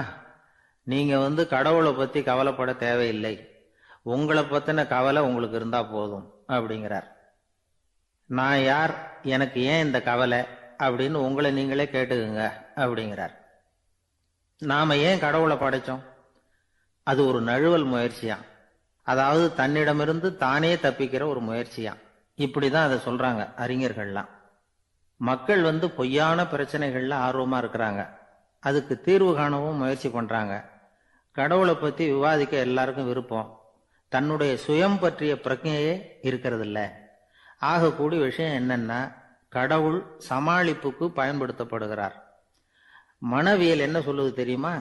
கடவுள், சொர்க்கம், மறுபிறவி இதை பத்தி எல்லாம் பேச ஆரம்பிக்கிறவங்க யார் தெரியுமா? போருக்கு போறவன், துன்பத்துல சிக்கி கஷ்டப்படுறவன், நோய் படுக்கையில விழுந்தவன், இவங்க தான். நாம அனுபவத்திலே பார்க்குறோமே இதையெல்லாம். கடவுளை துணைக்கு கூப்பிடுறவங்க யாருன்னு கவனிச்சு பாருங்க. பரீட்சை எழுத போறவன், வேலை தேடி அலையிறவன், பண நெருக்கடியில் இருக்கிறவன், விபத்துல சிக்கிக்கிட்டவன், இவங்கெல்லாம் தான். தேர்வில் வெற்றி பெற்றதும் அவரை துணைக்கு கூப்பிடுறது இல்லை, வேலை கிடைச்சதும் அவர் துணை தேவைப்படுறது இல்லை. ஏன் இப்படி? கொஞ்சம் யோசனை பண்ணி பாருங்க. துன்பம் வருகிற போது அந்த துன்பத்தை தவிர்க்க வேண்டிய நிலையில அதிலிருந்து நழுவி போறதுக்காக பிரார்த்தனை தேவைப்படுது. எல்லாம் நல்லபடியா நடக்கிறப்போ பிரார்த்தனை செய்யறது இல்லை. புத்தருடைய வழி என்ன தெரியுமா? அந்த வழியில கடவுளும் கிடையாது, பிரார்த்தனையும் கிடையாது. புத்தர் செய்தது இதைத்தான். அதாவது கடவுள்கிட்ட இருந்து மனிதனையும், மனிதன் கிட்ட இருந்து கடவுளையும் அவர் விடுவித்தார். புத்த மதம் என்ன சொல்லுது தெரியுமா? கடவுள் பிரச்சனை அல்ல, மனிதன் தான் உண்மையான பிரச்சனை அப்படின்னு சொல்லுது. உங்களை நீங்க நல்லா தெரிஞ்சுக்கிட்டா போதும், நீங்களே கடவுள் ஆயிடுவீங்க அப்படிங்கிறது தான் புத்த மதம். அதனால நமக்கு தேவை உள்முக பயணம். நான் யார் அப்படிங்கிற கேள்வியோட உள்ள போகணும். அங்க போனாதான் தெரியும் நான் அப்படின்னு அங்க யாருமே இல்லைங்கிறது. இதெல்லாம் புத்தர் சொல்லுகிற ஒரு தத்துவம். தத்துவம்னு சொன்னாவே நமக்கெல்லாம் அதை புரிஞ்சுக்கிறது கஷ்டம்தான். நம்ம பொறுத்த வரைக்கும் தத்துவம்ங்கிறதுல 2 வகை உண்டு. ஒன்று தத்துவம், இன்னொன்று மகா தத்துவம். தத்துவம்னா என்ன தெரியுமா? கேட்கறவங்களுக்கு புரியப்படாது, அதுதான் தத்துவம். மகா தத்துவம் என்னன்னா சொல்றவங்களுக்கும் புரியப்படாது. அந்த வகையில பார்த்தா இன்று ஒரு தகவலும் ஒரு மகா தத்துவம் தான். ஒரு நாள் ஒரு நண்பரை சந்திச்சேன். உங்க வீடு எதுன்னு உங்களுக்கு தெரியுமா சார்ன்னு. அவர் என்ன ஒரு மாதிரியா பார்த்தார். அப்புறம் சொன்னார், தெரியும் அப்படின்னாரு. சரி, உங்க தொலைபேசி எண் உங்களுக்கு தெரியுமான்னு. அதுவும் தெரியும்னார். உங்க மனைவி மக்கள் யார் யாருன்னு உங்களுக்கு தெரியுமான்னு கேட்டேன். என்ன ஒரு மாதிரியா பார்த்தார். அப்புறம் சொன்னார், அதுவும் தெரியும் சார் அப்படின்னார். சரி, நீங்க யாருன்னு உங்களுக்கு தெரியுமான்னு கேட்டேன். இப்பதான் அவர் முழிக்க ஆரம்பிச்சார். அவர் மட்டும் அப்படி இல்லை, நாம எல்லாருமே அப்படிதான். எதிரில் நிக்கிறது யாருங்கிறது தெரியும், நாம யாருன்னு நமக்கு தெரியாது. உண்மையிலேயே நாம யார்? இந்த கேள்விக்கான பதிலை தான் வாழ்க்கை பூரா நாம தேடிட்டு இருக்கிறோம். புத்தர் என்ன சொல்றாரு தெரியுமா? நீங்க கடவுளை பத்தி கவலைப்பட தேவையில்லை, உங்களை பத்தின கவலை உங்களுக்கு இருந்தா போதும் அப்படிங்கிறார். நான் யார், எனக்கு ஏன் இந்த கவலை அப்படின்னு உங்களை நீங்களே கேட்டுக்குங்க அப்படிங்கிறார். நாம ஏன் கடவுளை படைச்சோம்? அது ஒரு நழுவல் முயற்சியாம், அதாவது தன்னிடமிருந்து தானே தப்பிக்கிற ஒரு முயற்சியாம். இப்படிதான் அதை சொல்றாங்க அறிஞர்கள்லாம். மக்கள் பொய்யான பிரச்சனைகள்ல ஆர்வமா இருக்கிறாங்க, அதுக்கு தீர்வு காணவும் முயற்சி பண்றாங்க. கடவுளை பத்தி விவாதிக்க எல்லாருக்கும் விருப்பம், தன்னுடைய சுயம் பற்றிய பிரஜையே இருக்கிறதில்ல. ஆகக்கூடிய விஷயம் என்னன்னா, கடவுள் சமாளிப்புக்கு பயன்படுத்தப்படுகிறார். மனவியல் என்ன சொல்லுது தெரியுமா? கடவுள், சொர்க்கம், மறுபிறவி இதை பத்தி எல்லாம் பேச ஆரம்பிக்கிறவங்க யார் தெரியுமா? போருக்கு போறவன், துன்பத்துல சிக்கி கஷ்டப்படுறவன், நோய் படுக்கையில விழுந்தவன், இவங்க தான். நாம அனுபவத்திலே பார்க்கிறோமே இதையெல்லாம். கடவுளை துணைக்கு கூப்பிடுறவங்க யாருன்னு கவனிச்சு பாருங்க. பரீட்சை எழுத போறவன், வேலை தேடி அலையிறவன், பண நெருக்கடியில் இருக்கிறவன், விபத்துல சிக்கிக்கிட்டவன், இவங்கெல்லாம் தான். தேர்வுல வெற்றி பெற்றதும் அவரை துணைக்கு கூப்பிடுறது இல்லை, வேலை கிடைச்சதும் அவர் துணை தேவைப்படுறது இல்லை. ஏன் இப்படி? கொஞ்சம் யோசனை பண்ணி பாருங்க. துன்பம் வருகிற போது அந்த துன்பத்தை தவிர்க்க வேண்டிய நிலையில அதிலிருந்து நழுவி போறதுக்காக பிரார்த்தனை தேவைப்படுது. எல்லாம் நல்லபடியா நடக்கிறப்போ பிரார்த்தனை செய்யறது இல்லை. புத்தருடைய வழி என்ன தெரியுமா? அந்த வழியில கடவுளும் கிடையாது, பிரார்த்தனையும் கிடையாது. புத்தர் செய்தது இதைத்தான். அதாவது கடவுள்கிட்ட இருந்து மனிதனையும், மனிதன் கிட்ட இருந்து கடவுளையும் அவர் விடுவித்தார். புத்த மதம் என்ன சொல்லுது தெரியுமா? கடவுள் பிரச்சனை அல்ல, மனிதன் தான் உண்மையான பிரச்சனை அப்படின்னு சொல்லுது. உங்களை நீங்க நல்லா தெரிஞ்சுக்கிட்டா போதும், நீங்களே கடவுள் ஆயிடுவீங்க அப்படிங்கிறது தான் புத்த மதம். அதனால நமக்கு தேவை உள்முக பயணம். நான் யார் அப்படிங்கிற கேள்வியோட உள்ள போகணும். அங்க போனாதான் தெரியும் நான் அப்படின்னு அங்க யாருமே இல்லைங்கிறது. இதெல்லாம் புத்தர் சொல்லுகிற ஒரு தத்துவம். தத்துவம்னு சொன்னாவே நமக்கெல்லாம் அதை புரிஞ்சுக்கிறது கஷ்டம்தான். நம்ம பொறுத்த வரைக்கும் தத்துவம்ங்கிறதுல 2 வகை உண்டு. ஒன்று தத்துவம், இன்னொன்று மகா தத்துவம். தத்துவம்னா என்ன தெரியுமா? கேட்கறவங்களுக்கு புரியக்கூடாது, அதுதான் தத்துவம். மகா தத்துவம் என்னன்னா சொல்றவங்களுக்கும் புரியக்கூடாது. அந்த வகையில பார்த்தா இன்று ஒரு தகவலும் ஒரு மகா தத்துவம் தான். ஒரு நாள் காலை நேரம் ஒரு குரு படுக்கையை விட்டு எழுந்திருக்கிறார். உடனே சீடர்களை பார்த்து எல்லாரும் இப்படி வாங்கங்கிறார். எல்லாரும் வர்றாங்க வேகமா. என்னங்க வேணும் உங்களுக்கு அப்படிங்கிற மாதிரி எல்லாரும் குருவை பார்த்தாங்க பயபக்தியோட. குரு அந்த சீடர்களை பார்த்து, இதை பாருங்க, இப்போ நான் ஒரு சிக்கலான விவகாரத்தில் மாட்டிக்கிட்டு இருக்கிறேன், அதை நீங்கள் தீர்த்து வச்சா நல்லதுன்னார். சீடர்களுக்கு ஒன்றும் புரியல. என்ன இது இவர் இப்படி சொல்கிறாரு? நமக்குள்ள எல்லா விவகாரங்களையும் தீர்த்து வைக்கிறவர் நம்ம குருநாதர், அவருடைய விவகாரத்தை நாம் தீர்த்து வைக்கிறதா? ஆச்சரியமாக இருக்குதே, குருநாதருக்கே சிக்கலா அப்படின்னு யோசனை பண்ண ஆரம்பித்தாங்க. இருந்தாலும் ரொம்ப பணிவாக கேட்டாங்க, சுவாமி உங்களுக்கே சிக்கலா? இந்த உலகத்து சிக்கல்களுக்கும் சிரமங்களுக்கும் அப்பாற்பட்டவர் அல்லவா தாங்கள்? அப்படிப்பட்ட உங்களுக்கு சிக்கல்னா அது எப்படி அப்படின்னாங்க. எனக்கு ஏற்பட்டிருக்கிற சிக்கல் அவ்வளவு பெருசு, ரொம்ப பெரிய விவகாரம் அது அப்படின்னார் குரு. கொஞ்சம் விவரமாக சொல்லுங்க அப்படின்னாங்க இவங்க. இப்போ அந்த குரு விவரத்தை சொன்னார். அதாவது நேற்று ராத்திரி நான் ஒரு கனவு கண்டேன். அந்த கனவுல நான் ஒரு பட்டாம்பூச்சியாக மாறிட்டேன். அப்படி மாறி ஒவ்வொரு மலராக பறந்து போய் உட்காந்து தேன் சாப்பிட்டேன் அப்படின்னார். சீடர்கள் இதை கேட்டதும் ரொம்ப திகைச்சு போயிட்டாங்க. என்ன இது, இது ஒரு பெரிய பிரச்சனையா? ஒரு சாதாரண கனவு கண்டதுக்காகவா இந்த காலை வேளையில் நம்மளையெல்லாம் குருநாதர் இவ்வளவு அவசரமாக கூப்பிட்டுருக்கார் அப்படின்னு நினச்சாங்க. இருந்தாலும் கேட்டாங்க, இதில் என்ன சிக்கல் சுவாமி? கனவுங்கிறது எல்லாருக்கும் வரத்தானே செய்யும் அப்படின்னார் ஒரு சீடர். சீடர்களே, பிரச்சனை அது இல்லை. நான் இன்னைக்கு காலையில் கண்ணு முழிச்சு பார்த்தப்போ நான் நானாக மறுபடியும் மாறிட்டேங்கிறத தெரிஞ்சுக்கிட்டேன். இதில் சிக்கல் என்னன்னா, இப்போ அந்த பட்டாம்பூச்சி தான் நானாக ஆயிட்டதாக கனவு கண்டுகிட்டு இருக்கா அப்படிங்கிறது தான். ஒரு மனுஷன் பட்டாம்பூச்சி ஆகிறதாக கனவு காண முடியுங்கிறப்போ அந்த பட்டாம்பூச்சியும் மனுஷனாக ஆகிறதாக கனவு காண முடியும் இல்லையா? இப்போ எனக்கு யதார்த்த நிலை தெரியணும், எது நிஜம்னு தெரியணும். நேற்று ராத்திரி நான் கண்டது கனவா, அல்லது இது பட்டாம்பூச்சி கண்டுகிட்டு இருக்கிற கனவா? இதுதான் குரு கேட்ட கேள்வி. இதை கேட்டதும் சீடர்கள் ரொம்ப குழம்பி போயிட்டாங்க. சுவாமி, இதுவரைக்கும் நாங்கள் தூங்குறப்ப பார்க்கறது கனவுன்னும் மூழ்கிக்கிட்டு இருக்கிறப்ப பார்க்கறது நனவுன்னு நம்பிக்கிட்டு இருக்கிறோம். இப்போ எங்களை ரொம்ப குழப்பிட்டீங்க, இதுக்கு பதில் சொல்ல எங்களுக்கு சக்தி இல்லை அப்படின்னு சொல்லிவிட்டாங்களாம். அதுக்கப்புறம் அந்த குரு சொன்னாராம், நினைவு தான் முக்கியமான அம்சம், முடிவு கட்டம்னா பகலின் நினைவுகளை விட இரவின் கனவுகளே ரொம்ப உண்மை. ஒருத்தன் தூங்க போனால் தூங்கிக்கிட்டே இருந்தால் அவன் காணும் கனவு பொய்ங்கிறத அவன் உணர மாட்டான். ஒவ்வொரு கனவும் காணும் பொழுது அது ரொம்ப உண்மையாக தான் தெரியுது. ஒரு கனவு கூட உண்மை இல்லைன்னு கனவுல தோன்றுவதே இல்லை அப்படின்னார் குரு. அகில வாழ்வு அத்தனையும் சொற்பனம் கண்டாய் அப்படிங்கிறார் தாயுமானவர்.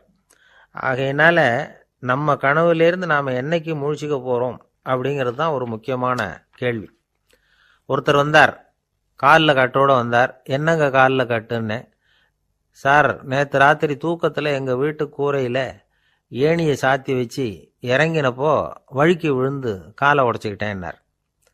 உங்கள் வீட்டில் தான் ஏணியே கிடையாது சார் அப்படின்னு. உண்மைதான் சார், நான் கீழே விழுந்து முழிச்சுக்கிட்டதுக்கு அப்புறம் தானே ஏணி இல்லைங்கிறது எனக்கு ஞாபகம் வந்தது அப்படின்னார்.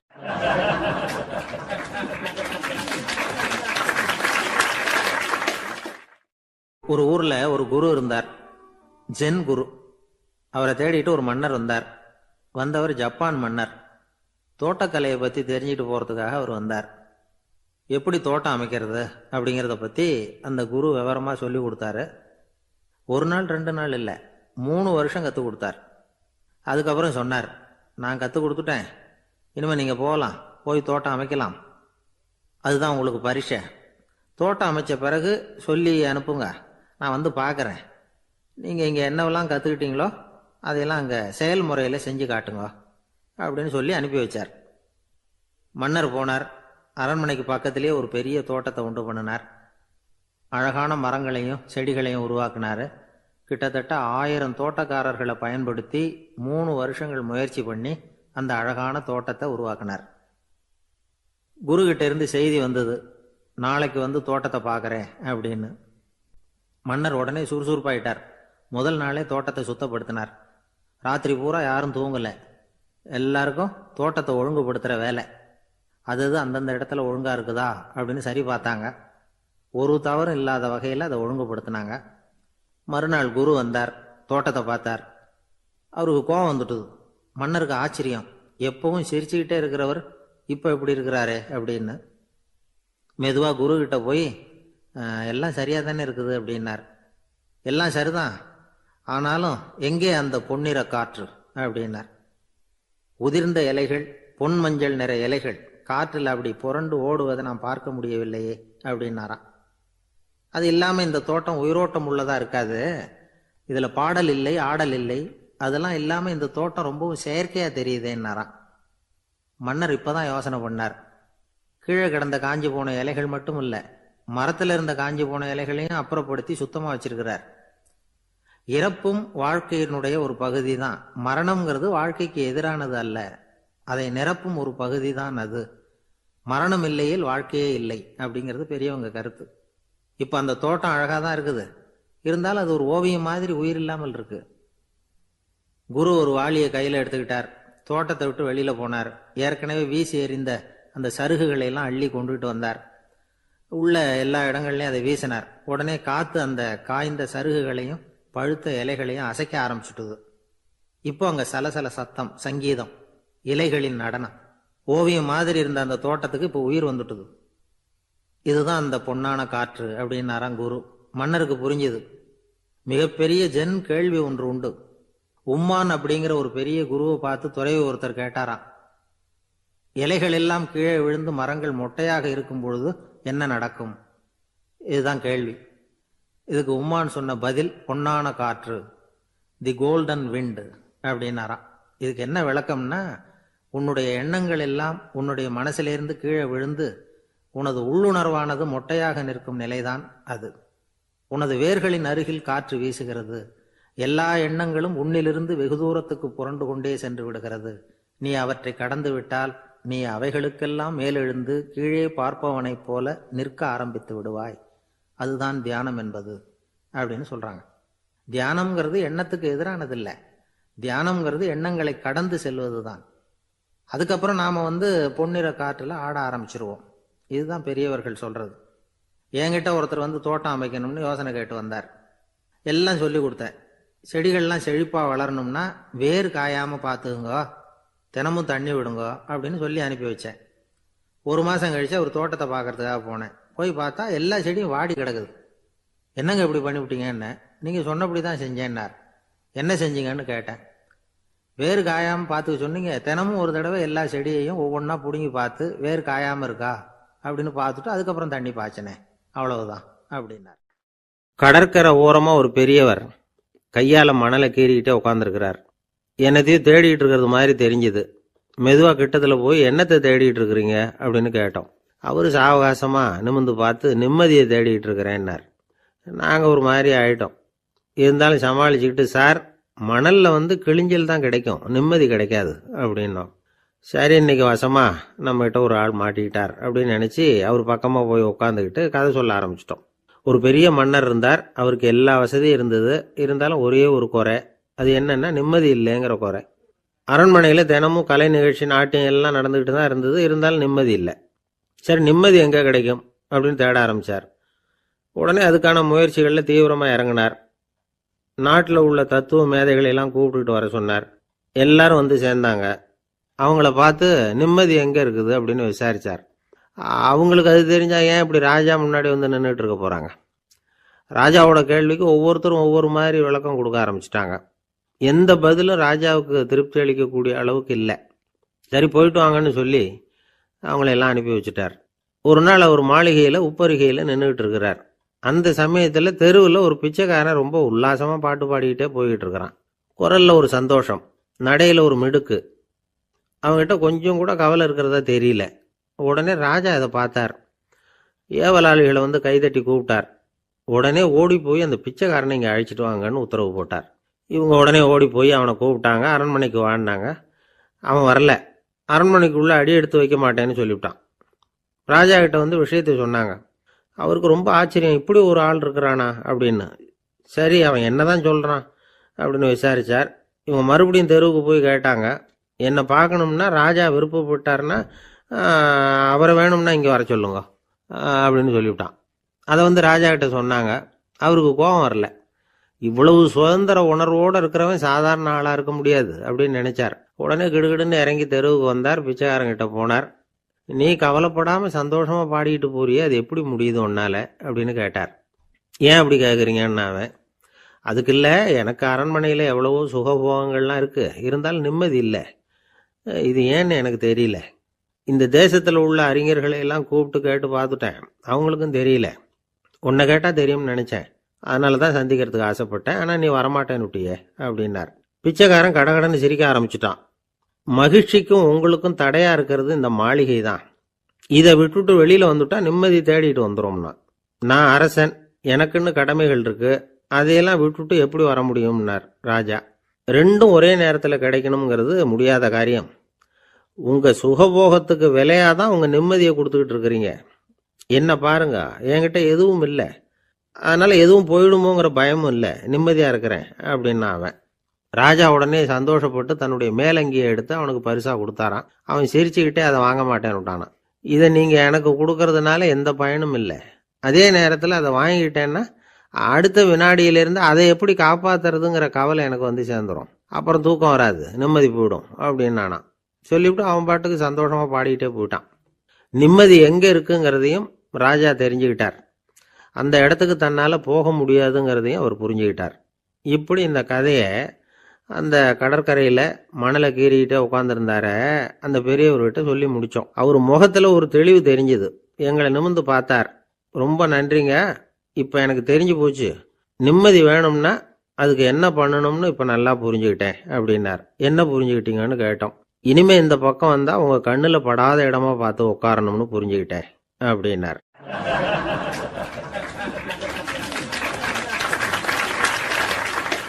அப்படின்னாராம். ஒரு ஆள் இருந்தார். அவரு தன்னை ஒரு குருன்னு சொல்லிக்கிட்டார். மௌன குரு, வாயை திறக்கிறது இல்லை. அவருக்கு 2 சீடர்கள் உண்டு. இவங்க தான் வர்றவங்க கிட்ட பேசுவாங்க, விளக்கம் கொடுப்பாங்க. ஒரு நாள் இந்த சீடர்கள் 2 பேரும் எங்கேயோ வெளியில போயிட்டாங்க. அந்த நேரம் பார்த்து ஒருத்தர் அங்க வந்தார். குரு கிட்ட போனார். குருவே, புத்தர்னா என்ன அப்படின்னு கேட்டார். குருவுக்கு ஒன்றும் புரியல.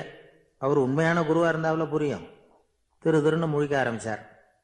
இந்த நேரம் பார்த்து இந்த சீடர்களும் எங்கேயோ போயிட்டாங்களே, என்ன பண்றது, உதவிக்கு யாராவது கிடைக்க மாட்டாங்களா அப்படின்னு அப்படியே சுற்றுமுற்றும் பார்த்தார். வந்தவர் இதை கவனிச்சார். ஏதோ புரிஞ்சுக்கிட்டவர் மாதிரி அடுத்த கேள்வியை கேட்டார். தர்மம்னா என்ன சுவாமி அப்படின்னார். குருவுக்கு ரொம்ப சங்கடமா போச்சு. நம்ம நிலைமை இப்படி ஆயிட்டுதே, இக்கட்டில் விட்டுட்டு போயிட்டாங்களே, எங்கேயோ இப்படி மாட்டிக்கிட்டோமே அப்படின்னு சொல்லி விட்டத்தை பார்த்தாராம். அப்புறம் குனிஞ்சு தரையை பார்த்தார்.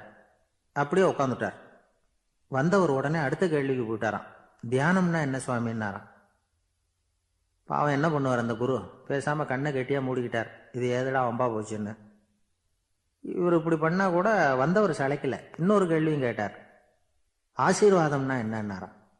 இவர் பார்த்தார். இப்படியே போனா இவர் கேள்வி கேட்கறத நிறுத்த மாட்டார்னு நினைச்சுக்கிட்ட எனக்கு ஒண்ணுமே தெரியாதுங்கிற பாவனையில 2 கையையும் விரிச்சு காட்டினாராம். வந்தவர் முகத்துல மகிழ்ச்சி, மன நிறைவு, ஏதோ எல்லாம் புரிஞ்சுக்கிட்ட ஒரு மாதிரி அங்கிருந்து புறப்பட்டு போனார். வழியில அந்த குருவோட சீடர்கள் 2 பேரையும் சந்திச்சார். உங்க குருவை நாங்க பார்த்துட்டு வரோம் அப்படின்னாராம். இவரு என்ன நடந்ததுன்னு கேட்டிருக்காங்க அவங்க. இவர் விவரமா சொன்னாராம். உங்க குரு தெரியுமா, எப்பேற்பட்ட ஞானி தெரியுமா, புத்தர்னா என்னன்னு கேட்டேன். அதுக்கு அவர் அப்படியும் இப்படியும் பார்த்தார். அதுக்கு என்ன அர்த்தம் தெரியுமா, மக்கள் புத்தரை அங்கேயும் இங்கேயும் தேடுறாங்க, உண்மையில அவர் அங்கேயும் இங்கேயும் தேடி கண்டுபிடிக்க முடியாது அப்படிங்கிறத அவர் செய்கை மூலமா உணர்த்தினார். அதுக்கப்புறம் தர்மம்னா என்னன்னு கேட்டேன். ஒரு மேலையும் கீழையும் பார்த்து தர்மம் சமமானது, அதுல உயர்வு தாழ்வு இல்லை அப்படிங்கிறத உணர்த்தினார். அதுக்கப்புறம் தியானம்னா என்னன்னு கேட்டேன். கண்ணை மூடிக்கிட்டார். கண்ணை மூடி காணும் அற்புதம் அதுங்கிறத புரிஞ்சுக்கிட்டேன். கடைசியா ஆசீர்வதிக்கப்படுறது பத்தி கேட்டேன். கைகளை நீட்டி உதவுறது தான் அது அப்படிங்கிறத 2 கையையும் விரிச்சு உணர்த்தினார். எவ்வளவு பெரிய மகான் அவரு அப்படின்னு சொல்லிவிட்டு அவர் பாட்டுக்கு போயிட்டார். சீடர்கள் அதுக்கப்புறம் மெதுவா குரு கிட்ட வந்து சேர்ந்தாங்களாம். அவங்கள பார்த்ததும் குருவுக்கு கோபம் வந்துட்டுது. அடே பாவிகளா, எங்கடா போய் தொலைஞ்சிங்க, நான் ஒரு ஆளுகிட்ட மாட்டிக்கிட்டு என்ன பாடுபட்டிருக்கேன் தெரியுமா அப்படின்னாராம். இது மாதிரி தான் சாதாரண மனிதர்களின் புற வேடங்களில் மயங்கி போயிடுறோம். அவங்க பேச்சு, செய்கை, பார்வை இதுல எல்லாம் ஏதோ பெரிய தத்துவம் இருக்கிறதாக நினைச்சுக்கிறோம். உண்மையிலேயே அந்த தத்துவங்கள் யாருக்கு சொந்தம்? அவங்களுக்கு இல்லை, நமக்கு தான் சொந்தம். நாம தானே அதை கற்பிச்சுக்கிட்டோம். நம்மை நாம அடையாளம் கண்டுக்கிறது இல்லை, நாம யாருங்கிறது நமக்கு புரியறது இல்லை. அதுதான் இன்னைக்கு நடக்கிறது. அதனாலதான் அடுத்தவங்களை தேடி ஓடிட்டு இருக்கிறோம். சில வீடுகளில் கூட இது மாதிரி சைகைகள் உண்டு. சில குடும்ப தலைவர்கள் தினமும் காலையில கண்ணை கெட்டியா மூடிக்கிட்டு கை 2ஐயும் சுத்தமா விரிச்சு வச்சுட்டு உட்காந்து தியானம் பண்றது வழக்கம். எதுக்காக அப்படி பண்றீங்கன்னு ஒருத்தரை பார்த்து கேட்டேன். இந்த மாசம் வாங்கின சம்பளம் பூரா தீர்ந்து போச்சு, இனிமே என் கையில சுத்தமா ஒண்ணும் இல்லை, புதுசா எதுவும் செலவு வச்சுடாத அப்படிங்கிறத அப்படி உள்ளங்கை 2ஐயும் விரிச்சு காட்டி அவங்களுக்கு உணர்த்தினேன், அவ்வளவுதான் அப்படின்னா. ஒரு ஊர்ல ஒரு மன்னர் இருந்தார். அழகான அரண்மனையில அவர் இருந்தார். அந்த அரண்மனையை விட அழகா ஒரு மாளிகையை அந்த ஊர்லயே வேற ஒருத்தன் கட்டியிருந்தான். அப்படி கட்டி முடிச்சதுல அவனுக்கு ரொம்ப பெருமை. எத்தனையோ செல்வந்தர்கள்லாம் வந்து பார்த்துட்டு, இந்த மாளிகையை விலைக்கு கொடுத்துடுறியா, எவ்வளவு விலை சொன்னாலும் சரி நாங்க வாங்கிக்கிறதுக்கு தயாரா இருக்கோம் அப்படின்னு சொல்லி கேட்டு பார்த்துட்டாங்க. நான் இதை விற்கிறதுக்கு தயாரா இல்லை அப்படின்னு சொல்லிவிட்டான். அவ்வளவு சிறப்பா கலை அம்சத்தோடு அதை கட்டி முடிச்சிருக்கிறான். அதுவே ஒரு பெரிய அரண்மனை மாதிரி இருந்ததுன்னா பார்த்துங்களேன். சுற்றிலும் அழகான பூந்தோட்டம். ஒரு நாள் அவன் எங்கேயோ வெளியூர் போயிட்டு திரும்பி வந்துகிட்டு இருக்கிறான். அப்போ அந்த மாளிகை தீப்பெட்டி எரிஞ்சுக்கிட்டு இருக்கு. பதறி போட்டான். விலைக்கு கேட்டவங்க யாராவது இதை செஞ்சிருக்கணும், இல்லைன்னா மன்னரே செய்த சதியோ என்னவோ, இப்படிலாம் அவனுக்கு சந்தேகம். ஒரு மூலையில் உட்காந்து அழ ஆரம்பிச்சுட்டான். அந்த சமயத்துல அவனுடைய மகன் அங்க ஓடி வந்தான். அப்பா அழாதீங்க, இதை நான் நேற்று ராத்திரியே நம்ம ஊர் மன்னருக்கு வித்துட்டேன். இதை கட்டி முடிக்க நமக்கு எவ்வளவு செலவாச்சோ அதை போல 3 மடங்கு விலைக்கு வித்துட்டேன், கவலைப்படாதீங்க, இதை விட அழகான மாளிகையை நாம புதுசா கட்டிக்கலாம்னா. இதை கேட்டதும் அழுதுகிட்டு இருந்தவன் அழுகையை நிறுத்தினான், சிரிக்க ஆரம்பிச்சுட்டான். இதே இடத்த நான் வந்து மன்னர்கிட்ட இருந்து விலைக்கு வாங்குவேன், இதை விட அழகான மாளிகையை கட்டுவேன் அப்படின்னு சுத்தி நின்ன எல்லார்கிட்டையும் சொல்லிக்கிட்டு இருந்தான். இந்த சமயத்துல அவனோட இளைய மகன் ஓடி வந்தான். அப்பா, அண்ணன் சொன்னதெல்லாம் சரிதான், மன்னர்கிட்ட விலை பேசினதெல்லாம் உண்மைதான், ஆனா வித்தது பேச்சு அளவுல தான். இனிமேதான் பத்திரம் வாங்கணும், எழுதணும், நீங்க கையெழுத்து போடணும், பதிவு பண்ணணும், மன்னர்கிட்ட பணம் வாங்கணும், அதுக்காகத்தான் உங்களை எதிர்பார்த்துக்கிட்டு இருந்தோம், அதுக்குள்ள இப்படி ஆயிட்டுதுன்னா. இப்ப சிரிச்சுக்கிட்டு இருந்தவன் சிரிப்பை நிறுத்தினான். மறுபடியும் குழந்தை மாதிரி அழ ஆரம்பிச்சுட்டான். இது ஒரு சம்பவம். இதுல இருந்து என்ன தெரியுது? அந்த அழகான மாளிகை தன்னுடையது அப்படின்னு நினைக்கும் பொழுது அவனுக்கு அழுகை வந்தது. அது தன்னுடையது இல்லை அப்படின்னு நினைக்கிற போது சிரிப்பு வந்தது. மறுபடியும் அது தன்னுடையது தான் அப்படிங்கிற உணர்வு வரும்பொழுது அழுகை. எது எதிலிருந்து நீ நீங்கி இருக்கிறாயோ அது அதிலிருந்து உனக்கு துன்பம் இல்லை அப்படிங்கிறார் திருவள்ளுவர். இந்த உடம்பு என்னுடையதில்லை அப்படிங்கிற உணர்வு வந்துட்டா அது ஒரு பெரிய நிலை. அந்த நிலை வரணும். எல்லாத்தையும் பயன்படுத்திக்கலாம், ஆனா பற்றுல விழுந்துடக்கூடாது. உலகத்தில் இருங்கள், ஆனால் உலகத்தவராக இருக்காதீர்கள். உலகிற்குள் இருங்கள், உலகம் உங்களுக்குள் வந்துவிட அனுமதிக்காதீர்கள். விலகி இருங்கள், விழித்திருங்கள், மௌனமாய் பார்த்திருங்கள் அப்படிங்கிறது சான்றோர் கருத்து. செய்ய வேண்டிய கடமையிலிருந்து விலகி இருக்கிறவர்கள் நம்ம கிட்ட நிறைய பேர் உண்டு. அப்படிப்பட்ட ஒருத்தர் டாக்டர் கிட்ட போனார். டாக்டர், நான் ஒரு கவர்மெண்ட் ஆபீஸ்ல வேலை பார்க்குறேன், எனக்கு ஒரே அசதியா இருக்கு, என்னை சோதிச்சு பாருங்க, ஆலோசனை சொல்லுங்க ஏதாவதுன்னார். டாக்டர் அவரை பரிசோதனை பண்ணி பார்த்துட்டு சொன்னார், இதோ பாரு, உனக்கு இப்போ தேவைப்படுறது முழு ஓய்வு. நீ எவ்வளவு சீக்கிரமா ஆபீஸுக்கு போறியோ அவ்வளவுக்கு உனக்கு நல்லது அப்படின்னாராம். நம்மள மாதிரி ஒரு ஆசாமி அவன் நம்மள மாதிரியே கற்பனை பண்ணான். அதாவது நாம தான் இந்த உலகத்துல ரொம்பவும் கஷ்டப்படுறோம், மற்றவங்கெல்லாம் சந்தோஷமா இருக்கிறாங்க அப்படின்னு அவன் நினைச்சுக்கிட்டான். அவன் ஒரு நாள் கடவுளை வேண்டிக்கிட்டானான், சுவாமி, இந்த உலகத்துல எவ்வளவோ பேர் இருக்கிறாங்க, ஒவ்வொருத்தருக்கும் ஒவ்வொரு விதமான கஷ்டம் இருக்கலாம், ஒத்துக்கிறேன். இருந்தாலும் எனக்கு அது கொஞ்சம் அதிகமா இருக்கிறது மாதிரி தெரியுது. அதனால நீங்க எனக்காக ஒரு சின்ன உதவி செஞ்சா போதும்.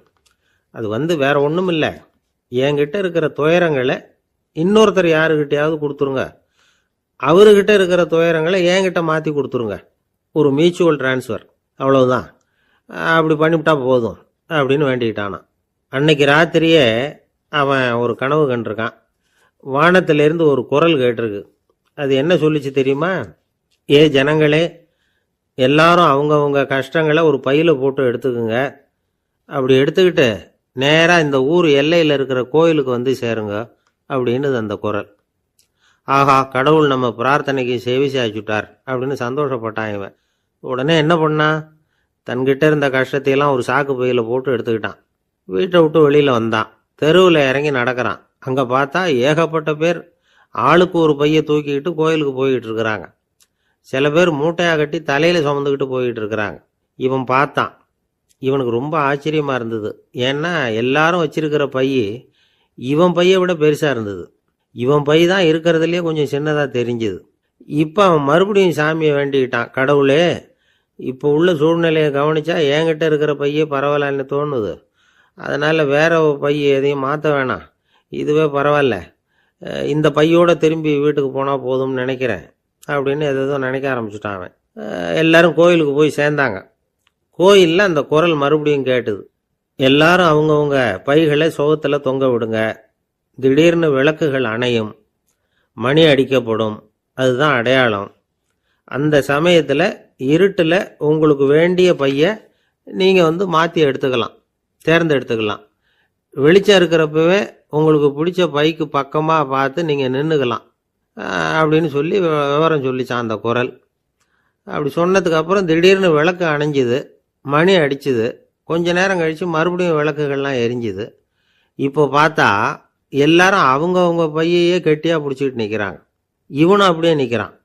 இவன் மெதுவாக பக்கத்தில் நிற்கிறவங்ககிட்ட கேட்டானா, ஏன் நீங்கள் பைய கையிலேயே வச்சுருக்கிறீங்க, செவுத்துல மாட்டலையா அப்படின்னு கேட்டிருக்கான். இல்லைப்பா, நீ ஏன் கையிலேயே வச்சிருக்கிறியோ அதே காரணத்துக்காக தான் நாங்களும் வச்சிருக்கிறோம். நம்ம கவலைகளை பற்றி நமக்கு ஓரளவுக்காவது தெரியும், ஆனால் மற்றவங்க கவலைகள் நமக்கு பரிச்சயம் இல்லாதவை, பழக்கம் இல்லாதது. அதனால் நமக்கு தெரிஞ்ச கவலைகளை சமாளிக்கிறது சுலபம். தெரியாததை சமாளிக்கணும்னா மறுபடியும் ஆரம்பத்திலேருந்து ஆரம்பிக்கணும். அதனால் பழைய நண்பர்களோடு வாழறது தான் மேல் அப்படின்னு நானான். அதுக்கப்புறம் அவன் தன்னோட பையே போதும்னு வீட்டுக்கு திரும்பி வந்துட்டானான். இது ஒரு பெரியவர் சொல்லியிருக்கிற கதை. அதனால் நம்மகிட்ட இருக்கிற கஷ்டங்கள் தான் பெருசு, அதை இன்னொருத்தங்கிட்ட கொடுத்துட்டு மாற்றிக்கலாம் அப்படின்னு நினைக்கிறது தப்பு. இதே மாதிரி இன்னொரு சம்பவம். ஒரு ஊரில் ஒரு நாள் ராத்திரி ஆகாயத்திலிருந்து கடவுள் குரல் கேட்குது. இந்த ஊரில் இருக்கிற ஜனங்கள்லாம் கொஞ்சம் கவனிங்க, உங்களுக்கு ஒரு செய்தி. அதாவது இங்கே இருக்கிற ஜனங்கள்லேயே கொஞ்சம் கூட கவலையே இல்லாத ஆள் யாருன்னு எனக்கு தெரியணும். அதனால எல்லாரும் அவங்கவுங்க கவலைகளை ஒரு பையில போட்டு எடுத்துக்கிட்டு கோயிலுக்கு வாங்க அப்படின்னார் கடவுள். உடனே வரிசையா எல்லாரும் வர ஆரம்பிச்சாங்க. எல்லார் கையிலையும் பை இருந்தது, சின்னதும் பெருசுமா. கவலையே இல்லாத ஆள் யாருன்னு தேடினார் கடவுள். ஒரே ஒரு ஆள் மட்டும் கையில் எதுவும் இல்லாமல் வெறும் கையை வீசிக்கிட்டு ரொம்ப ஜாலியாக நடந்து வந்துக்கிட்டு இருந்தான். கடவுள் அவங்ககிட்ட போனார். ஏன்பா உனக்கு கவலையே இல்லையா அப்படின்னு கேட்டார். எனக்கும் சில கவலைகள்லாம் உண்டு அப்படின்னானா அவன். எங்கே அதெல்லாம்னு கேட்டிருக்கார் கடவுள். பின்னாடி லாரியில் வந்துக்கிட்டு இருக்கு அப்படின்னானா அவன்.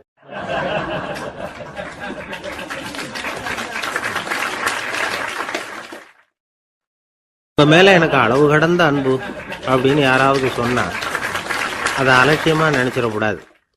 அது கொஞ்சம் சீரியஸான விஷயம். அளவுக்கு மிஞ்சினா எதுவுமே இடைஞ்சல் தானே. அன்பும் அப்படிதான். அன்பு அதிகமாக இருந்தால் அது எப்படி கெடுதல் பண்ணும் அப்படிங்கிற சந்தேகம் உங்களுக்கு வரலாம். தசரதன் கதை என்னாச்சு? கைகேயி மேலே வச்ச அளவு கடந்த அன்பு ராமன் காட்டுக்கு போறாப்புல ஆயிட்டுதுல்ல. தசரதன் எப்பேற்பட்ட அரசன். விஸ்வாமித்திரர் சொல்றார், என்ன மாதிரி முனிவர்களுக்கும் தேவர்களுக்கும் ஏதாவது கஷ்டம் வந்தா முதல்ல முருகன் கிட்ட போவோம், அப்புறம் பரமசிவனை போய் பார்ப்போம், அதுக்கப்புறம் திருமால் கிட்ட போவோம், அப்புறம் பிரம்மன் இந்திரன் இவங்களையெல்லாம் போய் பார்ப்போம். இவங்களால எல்லாம் முடியலன்னா கடைசியில் அயோத்திக்கு வருவோங்கிறார். உன்னை விட்டா வேற கதி உண்டோ அப்படின்னு தசரதனை பார்த்து விஸ்வாமித்திரரே சொல்றார். அப்பேற்பட்ட அரசன் தசரதன் கைகேயி காலில் விழறான். உன் பாதங்களை தொட்டு கெஞ்சி கேட்டுக்கிறேன், ராமனை காட்டுக்கு அனுப்பாதேங்கிறான். தசரதனுடைய இந்த நிலைமைக்கு என்ன காரணம்? அவன் கைகேயி மேலே வச்ச அளவு கடந்த அன்பு தான் காரணம். இப்போ சொல்லுங்க, அன்பா இருந்தாலும் அது அளவுக்கு மீறி போனால் கெடுதல் பண்ணுமா பண்ணாதா? அது மட்டும் இல்லை, அளவு கடந்த அன்பு நீதிக்கும் நியாயத்துக்கும் புறம்பான காரியங்களையும் செய்ய வச்சிரும். தசரதன் மிகச்சிறந்த நீதிமான், தர்மத்துக்கு விரோதமாக ஒரு காரியமும் செய்யாதவன். அப்பேற்பட்டவன் தன்னுடைய மனைவியை பார்த்து என்ன சொல்றான் தெரியுமா? உனக்காக நான் என்ன செய்யணும்னு சொல்லு செய்கிறேன். ஒரு குற்றமும் செய்யாத ஒருத்தனை கொல்லணுமா கொல்றேன். மரண தண்டனை விதிக்கப்பட்ட ஒருத்தனை விடுதலை செய்ய சொல்றியா செய்கிறேன். எந்த பிச்சைக்காரனையாவது கோடீஸ்வரனாக சொல்றியா ஆக்குறேன், அல்லது கோடீஸ்வரனை பிச்சைக்காரன் ஆக்கணுமா ஆக்குறேன் அப்படிங்கிறான். நீதிக்கு விரோதமான இந்த பாவங்களை செய்யறதுக்கு அப்பேற்பட்ட அரசன் எப்படி துணிஞ்சான்? மனைவி பேரில் வச்ச அளவு கடந்த அன்பு தான் காரணம். திரிசூலம், வஜ்ராயுதம், வாள் இதுகளால் தாக்கப்பட்டா கூட அதையெல்லாம் கொஞ்சம் கூட லட்சியம் பண்ணாத ஒருத்தன் காமதேவனுடைய மலர் அம்புகள் தாக்குனா அதை அவனால் தாக்கு பிடிக்க முடியல, விழுந்துடுறான். காமதேவனுக்குள்ள மகிமையே அதுதாங்கிறார் துளசிதாசர். அதனால தான் பெரியவங்கள்லாம் என்ன சொல்கிறாங்கன்னா, எதையும் அளவுக்கு மீறி செய்யாதேங்கிறாங்க. அப்பா, அம்மா, மனைவி, மக்கள் எல்லார் பேர்லேயும் அன்பு அவசியம்தான். ஆனால் அந்த அன்பு அறிவுக்கு புறம்பா இருக்கக்கூடாது, அளவுக்கு மீறி இருக்கக்கூடாது. அப்போ தான் வாழ்க்கை சுகமாக இருக்கும். இல்லைன்னா அவஸ்தை தான். அளவுக்கு மீறின அன்புங்கிறது புரியுது, அது சரி. அறிவுக்கு புறம்பான அன்புங்கிறது எப்படி? ஒரு தாய்க்கு ஜலதோஷம் அல்லது ஏதோ ஒரு தொற்று நோயின்னு வச்சுங்களேன். அந்த அம்மாவுக்கு தன்னுடைய குழந்தை பேரில் அளவு கடந்த அன்பு. தனக்கு நோய் இருக்கு, அது அடுத்தவங்களுக்கு தொற்றக்கூடியது அப்படின்னு தெரிஞ்சிருந்தோம் அன்பை காட்டுறதுக்காக அந்த குழந்தைக்கு முத்தம் கொடுக்குறேன்னு தூக்கி வச்சுக்கிட்டு கொஞ்சம் ஆரம்பிச்சதுன்னு வச்சுக்கோங்க, அது நல்லா இருக்குமா? இதுதான் அறிவுக்கு புறம்பான அன்புங்கிறது. அது மாதிரி விலங்குகள்கிட்ட அன்பாயிருன்னு சொல்கிறோம். அதுக்காக புலிக்கு முத்தம் கொடுக்க முடியுமா? அப்படி கொடுத்தா அது அறிவுக்கு புறம்பான அன்பு. அதனால் அன்பு கூட அறிவுபூர்வமாக இருக்கணும் அப்படிங்கிறத இன்னைக்கு தகவல் மூலமாக நாம் புரிஞ்சுக்கணும். இந்த காலத்து காதலன் தன்னுடைய காதலிகிட்ட சொன்னானாம், இதை பாரு, உன் பேரில் எனக்கு அளவு கடந்த அன்பு, உனக்காக என்ன செய்யணும் சொல்லு செய்கிறேன். நெருப்பில் நடக்கணுமா நடக்கிறேன், நீரில் குதிக்கணுமா குதிக்கிறேன், உயிரையே கொடுக்கணுமா கொடுக்குறேன் அப்படின்னா. சரி, வர்றேன் ஞாயிற்றுக்கிழமை சாயந்தரம் 6 மணிக்கு இதே இடத்துக்கு வாங்க அப்படின்னு அந்த பொண்ணு. இவன் கொஞ்சம் யோசனை பண்ணி பார்த்துட்டு, அன்னைக்கு மழை பெய்யாமல் இருந்தால் வந்துடுறேன் அப்படின்னானா. ஒரு ஆள் வேகமாக நடந்து போய்கிட்டு இருந்தான். அவன் வேகமாக நடக்கிறதுக்கு காரணம் வெயில் காலம், காலில் செருப்பு இல்லை, மணல் பாதை, அதுதான் வேகம். காலில் செருப்பும் இல்லாமல் கையில் குடையும் இல்லாமல் அந்த ஆள் வெயிலில் நடந்து போய்கிட்டு இருக்கிறான். அந்த சமயத்தில் இன்னொருத்தன் குதிரை மேலே ஏறி அந்த வழியாக வந்துக்கிட்டு இருக்கிறான். அவன் காலில் செருப்பும் இருந்தது, கையில் குடையும் இருந்தது. நடந்து போய்கிட்டு இருந்தவன் அந்த குதிரை ஆசாமியை பார்த்து கேட்டான், ஐயா, நீங்களும் குதிரை மேலே உட்காந்துக்கிட்டு போய்கிட்டு இருக்கிறீங்க, அப்படி இருக்கிறப்போ உங்களுக்கு அந்த செருப்பு என்னத்துக்கு? அதை எனக்கு கொடுத்து உதவலாமே அப்படின்னா. குதிரை மேலே உட்காந்துருந்தவன் யோசனை பண்ணி பார்த்தான், இவன் சொல்கிறது நியாயம்தானே அப்படின்னு சொல்லி தன்னுடைய செருப்பை கழட்டி அந்த வழிப்போக்கனுக்கு கொடுத்துட்டான். ரொம்ப நல்லதுங்க அப்படின்னு சொல்லி இவன் அதை வாங்கி காலில் மாட்டிக்கிட்டான். அதுக்கப்புறம் மறுபடியும் இவன் ஆரம்பிச்சான், ஐயா நீங்கள் குதிரையில் போகிறதுனால போக வேண்டிய இடத்துக்கு வேகமாக போய் சேர்ந்துருவீங்க. அதனால் உங்கள் கையில் அந்த குடை என்னத்துக்கு? நான் நடந்து போயிட்டு இருக்கிறவன், ரொம்ப நேரம் நடக்க வேண்டியிருக்கும் இந்த வெயிலில். அதனால் அந்த குடையையும் எனக்கு கொடுங்களேன் அப்படின்னா. குதிரை வீரன் யோசனை பண்ணி பார்த்தான், இதுவும் நியாயம்தானே அப்படின்னு அவனுக்கு தோணுச்சு. உடனே இறக்கப்பட்டு தன் காலில் இருந்த செருப்பை கொடுத்தது மாதிரியே தன் கையில் இருந்த குடையையும் இவங்கிட்ட கொடுத்துட்டான். அதுக்கப்புறம் அவன் நிம்மதியாக புறப்பட்டான்.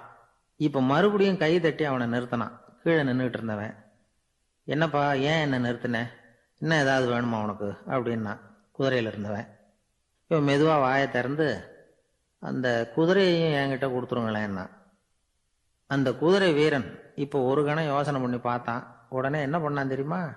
தன்கிட்ட இருந்த குதிரை சவுக்கை எடுத்தான். குதிரை சவுக்கால அந்த ஆளை வாங்குன்னு வீசி தள்ளிவிட்டான். இவ்வளவு சவுக்கடியும் வாங்கிக்கிட்டு இந்த ஆள் என்ன பண்ணான் தெரியுமா? சிரிக்கிறான். அடி வாங்கிட்டு யாராவது சிரிப்பாங்களா? குதிரை வீரனுக்கு ஒன்றும் புரியல. என்னப்பா அது, ஏன் இப்படி அடி வாங்கிட்டு இப்படி சிரிக்கிறியே அப்படின்னு கேட்டான். இப்போ அந்த வழிப்போக்கன் சொல்கிறான், ஐயா நான் இப்படி சிரிக்கிறதுக்கு காரணம் இருக்கு. இப்படி குதிரை கேட்டு உங்ககிட்ட அடி வாங்கலைன்னு வச்சுக்கோங்க, என் உயிர் உள்ள வரைக்கும் மனசில் ஒரு தவிப்பு இருந்துக்கிட்டே இருக்கும். செருப்பையும் கொடையையும் கேட்ட உடனே கொடுத்தவன் குதிரையையும் கேட்டிருந்தா கொடுத்துருப்பானோ அப்படிங்கிற பேராசையில் ஏங்கிக்கிட்டே இருந்திருப்பேன். இப்போ உங்ககிட்ட அடி வாங்கின பிறகு என்னுடைய அந்த சந்தேகம் தீர்ந்து போச்சு. என்னுடைய ஆசைக்கு எல்லை எது அப்படிங்கிறத எனக்கு புரிஞ்சுட்டுது அப்படின்னு சொல்லிவிட்டு அவன் நடக்க ஆரம்பிச்சிட்டானான். ஆசைக்கும் எல்லை உண்டு அப்படிங்கிறத விளக்கறதுக்காக வாரியார் சுவாமிகள் சொல்கிற கதை இது.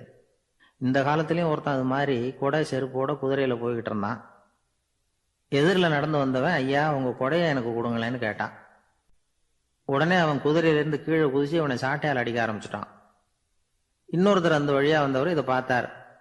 ஏன்பா அவன் கேட்டான், உன்னால் முடியலன்னா இல்லைன்னு சொல்லிட வேண்டியது தானே, அதுக்காக ஏன் இப்படி அவனை போட்டு அடிக்கிறேன்னு கேட்டார். உங்களுக்கு விவரம் புரியாது சார், காலம் ரொம்ப கெட்டு போச்சு. கேட்டதை கொடுத்தேன்னு வச்சுக்கோங்க, இந்த குதிரையே என்னோடது, அவன் திருடிக்கிட்டு போகிறான் அப்படின்னு என் பேரில் புகார் கொடுக்க ஆரம்பிச்சிருவான் சார் அப்படின்னா. அது எப்படி அவ்வளோ உறுதியாக சொல்கிறேன்னு கேட்டார் அவர். ஏற்கனவே அது மாதிரி ஒருத்தன் பேரில் புகார் கொடுத்துட்டு தான் இந்த குதிரையை நான் தள்ளிட்டு வந்துக்கிட்டு இருக்கிறேன் அப்படி. இன்பம் துன்பம் இது ரெண்டும் சேர்ந்தது தான் வாழ்க்கை. இது எல்லாரும் சொல்லிகிட்டு இருக்கிற ஒரு உண்மை. அது சரி, இது ரெண்டும் வர்றதுக்கு என்ன காரணம்? துறவி ஒருத்தர் யோசிச்சு பார்த்துருக்கார். இன்ப துன்பம் தோன்றுவதற்கு முக்கியமாக 6 காரணங்கள் உண்டு அப்படிங்கிறார் அவர். அது என்னங்கிறத நாமளும் தெரிஞ்சு வச்சுக்குவோமே. இப்போ முதல் காரணம் சுயநலம்.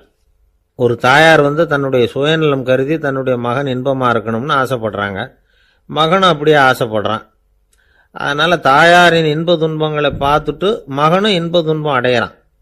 அந்த அம்மாவுக்கும் அதே நிலைமை தான். 2வது காரணம் உறவு. நான் துறவியான பிறகு கூட உறவுங்கிற காரணத்தினால தான் தாயாருடைய சுக துக்கங்களை கண்டு நானும் சுக துக்கம் அடைகிறேன். என் தாயாருடைய நிலைமையும் இதுதான் அப்படிங்கிறார் ஒரு துறவி. 3வது காரணம் என்னன்னா அறிமுகம். எனக்கு அறிமுகமான ஒருத்தரை ரயில் நிலையத்தில் சந்திக்கிறேன். அவர் தன்னுடைய பணப்பையை எங்கேயோ தொலைச்சிவிட்டு வருத்தப்பட்டு இருக்கிறார். நானும் வருத்தப்படுறேன். அந்த சமயத்தில் யாரோ ஒருத்தர் இதுதானே அவங்க பணப்பை அப்படின்னு சொல்லி கொண்டாந்து நீட்டுறார். பணப்பையை தொலைச்சவர் சந்தோஷப்படுறார், நானும் சந்தோஷப்படுறேன். இது அந்த துறவி சொல்கிற அனுபவம். 4வது காரணம் என்னன்னா கருணை. எனக்கு முன்னே பின்னே தெரியாத ஒருத்தனை யாரோ ஒருத்தன் அடித்து காயப்படுத்தி போடுறான். கருணை காரணமாக நான் அதுக்காக துக்கப்படுறேன். 5வது காரணம் எதையும் நம்புறது. ஒரு பசுமாட்டை ஒரு முரணை அடிச்சுக்கிட்டு இருக்கிறான் அப்படின்னு ஒருத்தர் நம்மகிட்ட சொல்கிறாருன்னு வைங்க, உடனே நான் துக்கப்படுறேன். இன்னொருத்தர் அந்த முரணனை போலீஸ்காரங்க பிடிச்சிட்டு போயிட்டாங்கன்னு சொல்லி சொல்கிறார், நான் உடனே சந்தோஷப்படுறேன். 3வதா ஒருத்தர் முதல் 2 பேரும் சொன்னது பொய்யுங்கிறார். அப்போ நான் இன்ப துன்பம் ரெண்டுமே இல்லாமல் நிம்மதியாக இருக்கிறேன். இது ஒரு விதம். அடுத்தது 6வது காரணம் என்னன்னா தன்மயமாகுதல்.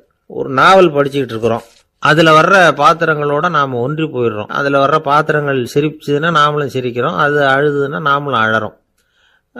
அதெல்லாம் அந்த துறவி சொல்கிற அனுபவ உண்மைகள். இன்ப துன்பம் இது ரெண்டும் தோன்றுவதற்கு சுயநலம், உறவு, அறிமுகம், கருணை, எதையும் நம்புறது, தன்மயமாகிறது, இது எல்லாம் தான் முக்கிய காரணம் அப்படின்னு அவர் சொல்றார். ஆக கூடி ஒட்டு மொத்தமா யோசனை பண்ணி பார்த்தா பிற பொருள்கள் மீது பற்றுதல் காரணமாக தான் நாம் இன்ப துன்பம் அடையிறோம் அப்படிங்கிறத புரிஞ்சுக்க முடியுது. மனுஷன் இன்ப துன்பம் அடையிறதுக்கு 7வது காரணம் கூட ஒன்று உண்டு அப்படின்னு சொல்லிகிட்டே வந்தார் ஒருத்தர். அது என்ன அப்படின்னு கேட்டோம். அதுதான் சார் இந்த நீங்கள் சொல்லிட்டு வர்ற இன்று ஒரு தகவல்னார். எப்படி சொல்கிறீங்கன்னு கேட்டோம். இன்று ஒரு தகவல் கேட்க ஆரம்பிக்கிறப்போ மனசில் இன்பம், ஆரம்பித்த உடனே இது ஏற்கனவே கேட்ட சமாச்சாரமாச்சே அப்படின்னு நினைக்கிறப்போ துன்பம் அப்படின்னு அதுக்கு ஒரு விளக்கம் கொடுத்தார் அவர்.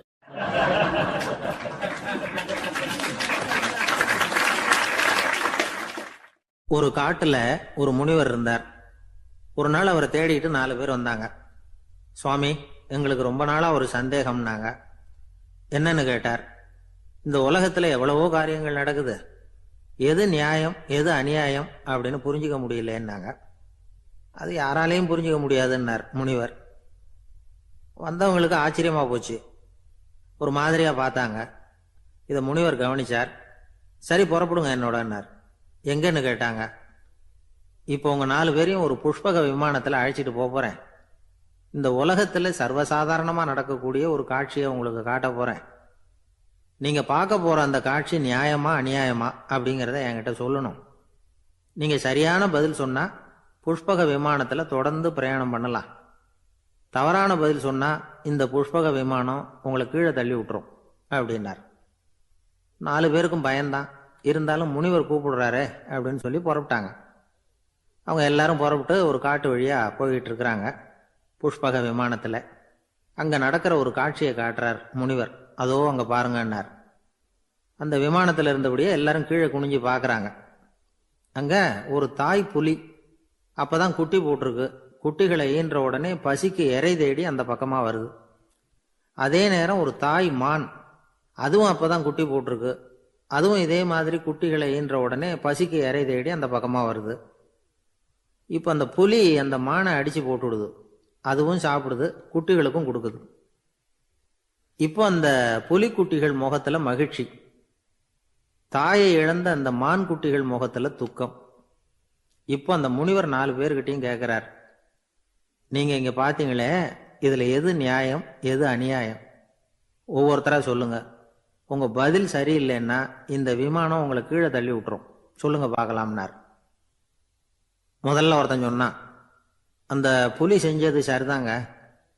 அது பசிக்கு அதுதான் ஆகாரம். தன்னுடைய பசிக்கு தானே இறை தேடிக்கிட்டுது. அதில் என்ன தப்பு? அவ்வளவுதான். அதனால புலி செஞ்சது நியாயம்தான் அப்படின்னா. அவ்வளவுதான், அந்த விமானம் அவனை அப்படியே கீழே தள்ளி விட்டுட்டுது. அதனால அவன் கொடுத்த பதில் சரியில்லை அப்படிங்கிறது புரிஞ்சு போச்சு. இப்போ 2வது ஆள் சொன்னான், புலி செஞ்சது பாவம், அந்த தாய்மான் என்ன தப்பு பண்ணிச்சு? இப்போ அந்த குட்டிகளுக்கு யார் ஆதரவு? அதனால புலி செஞ்சது அநியாயம் அப்படின்னா. அவ்வளவுதான், அவனையும் கீழே தள்ளி விட்டுடுது அந்த விமானம். இந்த பதிலும் சரியில்லை அப்படின்னு ஆயிட்டுது. இப்போ 3வது ஆள் வந்தான். முதல்ல 2 பேர் கீழே விழுந்ததை பார்த்துக்கிட்டு இருந்தான். அதனால அவன் சொன்னான், ரெண்டுமே நியாயம்தாங்க. புலி இறை தேடினதும் இயற்கை, அதுக்கு மான் இறையானதும் இயற்கை. அதனால இதுல ஒன்றும் தப்பு இல்லைன்னா. அவ்வளவுதான், அவனையும் அந்த விமானம் கீழே பிடிச்சி தள்ளி விட்டுது. இப்ப 4வது ஆள் வந்தான். முனிவர் கேட்டார், நீயாவது சொல்லுப்பா, இந்த செயல்ல எது நியாயம்னார். அவன் தெளிவா பதில் சொன்னான். அதாவது என்ன சொன்னான்னா, எனக்கு தெரியல அப்படின்னா. அவனை விமானம் கீழே தள்ளல, சௌரியமா அழைச்சிட்டு போட்டுது. இவனும் பிரயாணம் சௌக்கியமா பண்ணானா. ஆக இதுதான் சரியான பதில்ங்கிறத முனிவர் உணர்த்தினார். இந்த கதையிலிருந்து நாம புரிஞ்சுக்க வேண்டியது என்னன்னா, இந்த உலகத்துல எவ்வளவோ காரியங்கள் நடக்குது. அதெல்லாம் ஏன் அப்படி நடக்குதுங்கிறதுக்கு எப்பேற்பட்ட பண்டிதராலும் பதில் சொல்ல முடியாது. தெரியாததை தெரியாதுன்னு ஒத்துக்கிட்டா வாழ்க்கை பிரயாணம் சுகமா இருக்கும்.